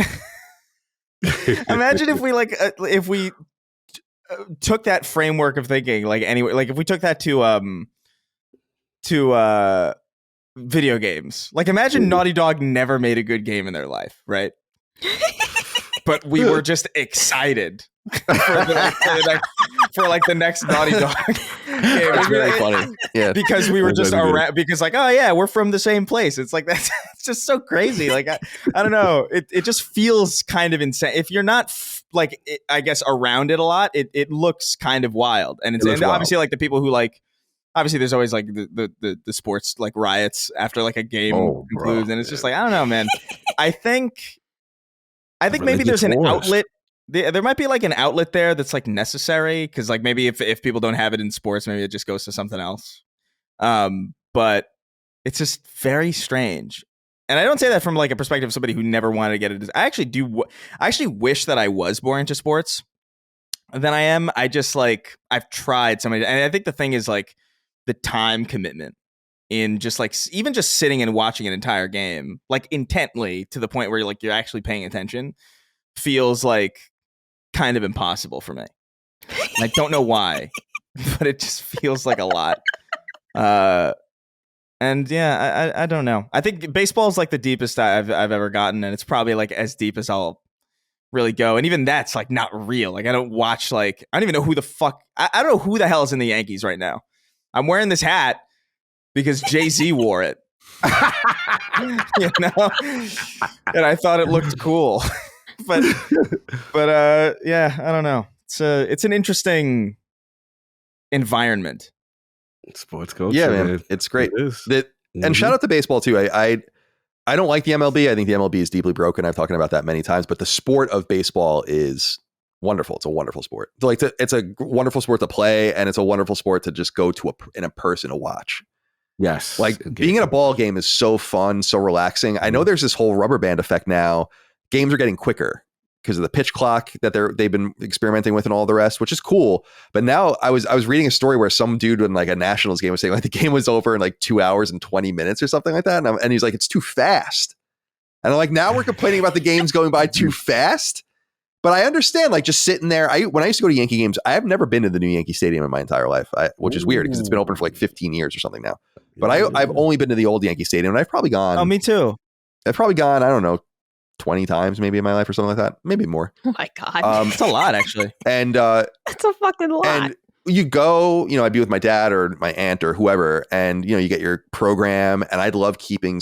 I think people still do this, but you can keep score by hand in the program. Like there's like all this nomenclature and these symbols you use, and you kind of keep score. It was fun. You eat your hot dog, you have your drink, you kind of just absorb it. And, there's an unaffiliated team on Long Island in A ball called the Long Island Ducks. And they play near my house on Long Island. And I used to go to those games too. And that's where I caught a foul ball at an A game, which was awesome. But like little things like that, like baseball's cool because there is like this weird shit that happens. Dagan and I always used to laugh at Yankee games where people would, if you were in the bleachers, people would catch home run balls from the away team and then throw them back, which I think is so funny. Like that's so funny. Just like it's totally hilarious. Like so I love the culture around baseball, but I've not been to a baseball game in many years. And I used to go to Fenway Yankee Red Sox games all the time because I lived Northeastern's right next to Fenway. So, but the thing that got me into act properly into baseball, and I say that loosely because I'm really not properly into baseball. But the thing that got me deepest that I've ever gotten was I saw a video. I don't remember what team or what game, whatever. It's not important. It's like a pitcher throws a ball and decimates a bird. Oh yeah, that's Randy Johnson. Yeah. Oh, what's the Randy Johnson joint? Yeah. I remember that. Yeah. So funny. And I remember being like, "This is what I'm talking about." Yeah, this is what keeps my attention. That was hysterical, Chris, for the specific reason too that guy was a notoriously hard thrower. So like that was why it was so funny and that why the bird exploded. Because if most people hit it, even like MLB pitchers hit it with a baseball, I don't think it would have reacted like that. But when you're getting hit with like 102 mile per hour fastball, that was what was so. Yeah. Randy Johnson he's like I think he's in the Hall of Fame. He must be Hall of Fame level pitcher, and he's now a photographer, just like a private photographer for NFL games. And you see him on the sideline sometimes, just taking pictures. It's like, what are you doing? Yeah, go enjoy your money. Get out of here, Randy. But yeah, baseball's a wonderful game. All the games have their own really fun cultures, actually, in person. I have always wanted to sit courtside in an NBA game, and I think I will do that at some point. I'm not a huge fan of the NBA. Again, I like basketball, but that experience seems very unique because you are right on top of the game. Right there. And like you're just right there, which is why it's totally wild. I'd pay good money to do that. And you have to pay good money to do that. Oh, I hear those seats are like 10, 15, 20,000 at a lot of games, which is crazy. So yeah, I'm excited about it. By the way, if the Jets go to the Super Bowl, I think I'm going to go. If the Jets play a home playoff game, you got to go. The Jets haven't played a home playoff game since 1998. I want to say. I think I'd have to go to that. Yeah, the Jets chant at the home Jets playoff game is going to be fucking wild. Electric. Electric. Gonna go that. I'll drag Micah with me. Yeah, you got. I'm not fucking going. You got to get this suffering, girl. You got to get this suffering. This is payback. For all those years. Now there's you're no way my now. first Colin gets to football shine. game. No. There's no way in hell that my first football game would be a Jets game. You gotta hear that Jets, Jets, all day. I can't wait. I really hope that the Jets just fizzle and burn like they do every fucking year. I can't wait for the Moriarty household this season. Oh, it's gonna be great. Yeah. My favorite thing that the Jets do is when they win a game that they shouldn't have and they fuck up their draft position. Because it's like, we missed the playoffs. Let's win one now. Yeah. Let's get behind somebody else in line of the draft. We lost Trevor Lawrence that way. Trevor Lawrence, which would have been changed everything for us. Yes. Yeah. The last thing I'll say, just in reference to what you said about going to a game, is which is interesting. All sports have their thing, right? Baseball has its thing as far as going to a game, but the NFL tailgate. Oh, definitely. And I remember kind of experiencing going to that's a thing. Like I had a boss of mine, I'll never forget, Lou Serio, with one of my IT bosses at a construction company, and he was a New Englander, strong Boston accent.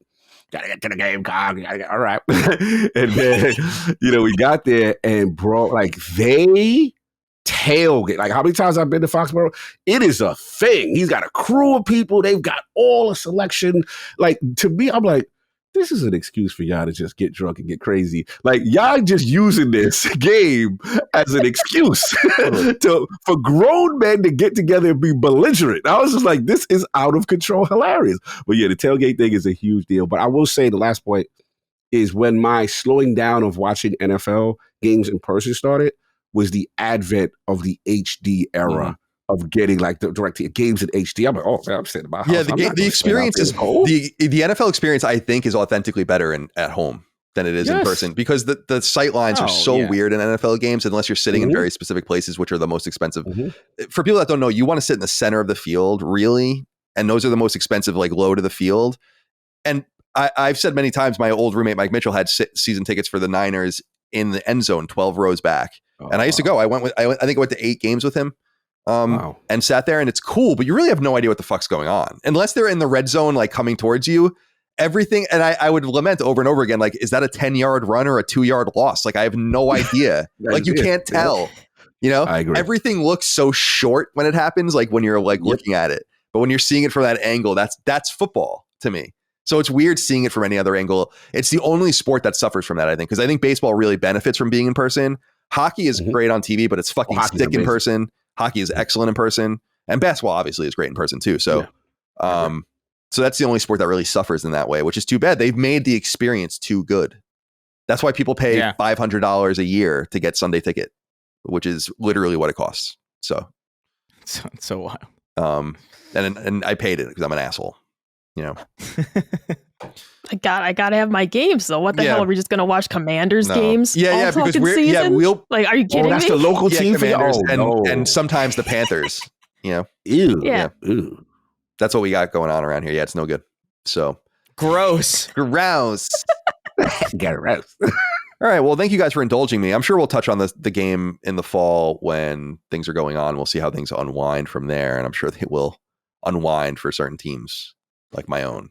But I'm excited. I get excited. It's a clean board for everyone. There's all 32 fan bases feel like they can do better than they're going to do probably. And I'm in that space right now, so I'm enjoying it. And just wanted to see how I was interacting with you guys. But that's it. That's all we have for this episode of Constellation. That was fun. Appreciate you guys joining me today. Let's go around the horn and say goodbye to everyone. Chris, take your glasses off. Can you see me? I can. Oh, good. Well, I'm here. I'm over here. I see you. Hello. Goodbye to you, my friend. Have a great weekend. Take care of yourself. Yeah, well, I got to put eye drops in. My eyes are dry today. It's annoying. But what the hell am I? What the hell am I going to do today? Today's Friday, right? Yeah, that's right. I don't want to do anything. Or just sit and play video games. I don't want to. I think I'm supposed to go somewhere tonight, but I really don't want to do anything. I know that feeling. So. Well, fair enough. Enjoy yourself. Be well. Enjoy Wukong or whatever it is you might play. Yeah, I'm trying. Yeah. Dude, it sold, did you see 10 million copies? Yo. Yeah, I mean, yeah. It's going to be crazy. Is it a $60 game or a $70 game? I don't know. I think it's fuck. I don't remember. I think it's a full priced game from what I remember. I mean, you're talking about something like $450 million in revenue already, like after the cuts of Steam and PlayStation. Yeah, it's crazy. A lot of money for a game that I guarantee you didn't cost more than $100 million to make. All right, Cog. Goodbye to you, my friend. Have a good weekend. What's on your agenda? Just finally settle down a little bit this weekend, and then just relax a little bit. Just again, time zone stuff. That lag from the West Coast, man. You got to just chill out. So try to take it easy. They want me to go out tonight, but I'm like, nope. I'm with Chris. I'm like, I don't want to do anything. So yeah, that's where I'm at. Just hopefully a chill weekend. Cool. That sounds good. Micah, I'll see you shortly.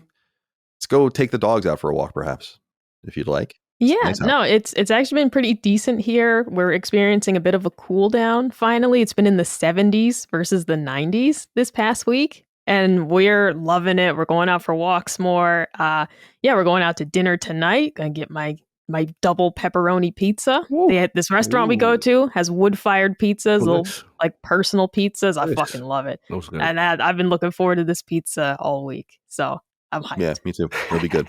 I get the smash burger there. I have to be honest with you, this smash burger thing, I like them, but this like kind of came out of nowhere, I feel like, in some sense. Now everyone's doing the smash burger. Like I'm supposed to know what that is, you know? Well, because it's harder to fuck up, right? It's a burger that you don't order to doneness, first of all. There's no pink or no pink. Like a smash burger is inherently well done. And it's just one of those things of like, but it's good because it's the crispy edges. It's such a thin patty that even if it's well cooked, you can't really fuck it up. Like smash burgers have become really popular in part because they are so hard to mess up. So long as you get them nice and thin and the crispy, crackly edges, it's going to be a good burger. Yeah. It's going to be a really good bite. And it's not as much maneuvering as a thick patty to deal with. Yeah, I like it. It's also more compactly seasoned generally because it's like the seasoning is just like, I like smash burger. What I appreciate about smash burgers is that they're not part of this stupid philosophy of having a burger that's like taller than your fucking head. You have to deal with like a fork and a knife. Yeah, like I always end up, if I get a burger at a restaurant, I always end up end up dissecting it. And it's like this, why are we doing this? Why is this accepted? I gotta be honest. And this is a thing back in the day. All right. And I mean this 100% innocently. When we were children, we found out that I could open my mouth the widest. And it was always like a thing at school. People would be like, do that thing where you open your mouth really wide. And it was like, this was like a completely innocent thing. But it's true that it's like, I don't think I've ever struggled with a burger because I could like unhinge my jaw like a fucking snake. That is actually fucking crazy. I've never struggled with a burger. Like at a restaurant. Yeah. With like the stick in it? Yeah. That was like my talent show thing. They literally put a stick in it to keep it from falling apart. You just gotta open real wide, like real. You know what? I'm gonna see you in California soon. I'll show you. I'll show you how wide this trap is. Sounds so dreadful. It was a thing though. Like at school, they'd be like, "Do the thing, do the thing." I could do two things. I could put my leg behind my head, and I could open my mouth really wide. And so those are my two claims to fame. Hilarious. All right. On that, appreciate you guys. Thanks for the laughs. Thanks for listening to me ramble. And I was happy to listen to you guys talk as well. I hope everyone out there enjoyed our episode of Constellation. Patreon.com/laststandmedia for early ad-free access and to support us. We couldn't do it without you. We appreciate you. Laststandmedia.store for merch sent by Micah herself. So go check it out. Shirts, sweatshirts, hats, stickers, etc. We'll see you next time for more. Until then, goodbye. Constellation is a product of Last Stand Media and Colin's Last Stand LLC and is proudly recorded in the USA. The show was conceived by and is directed and hosted by me, Colin Moriarty. My co-host is my brother, Dagan Moriarty.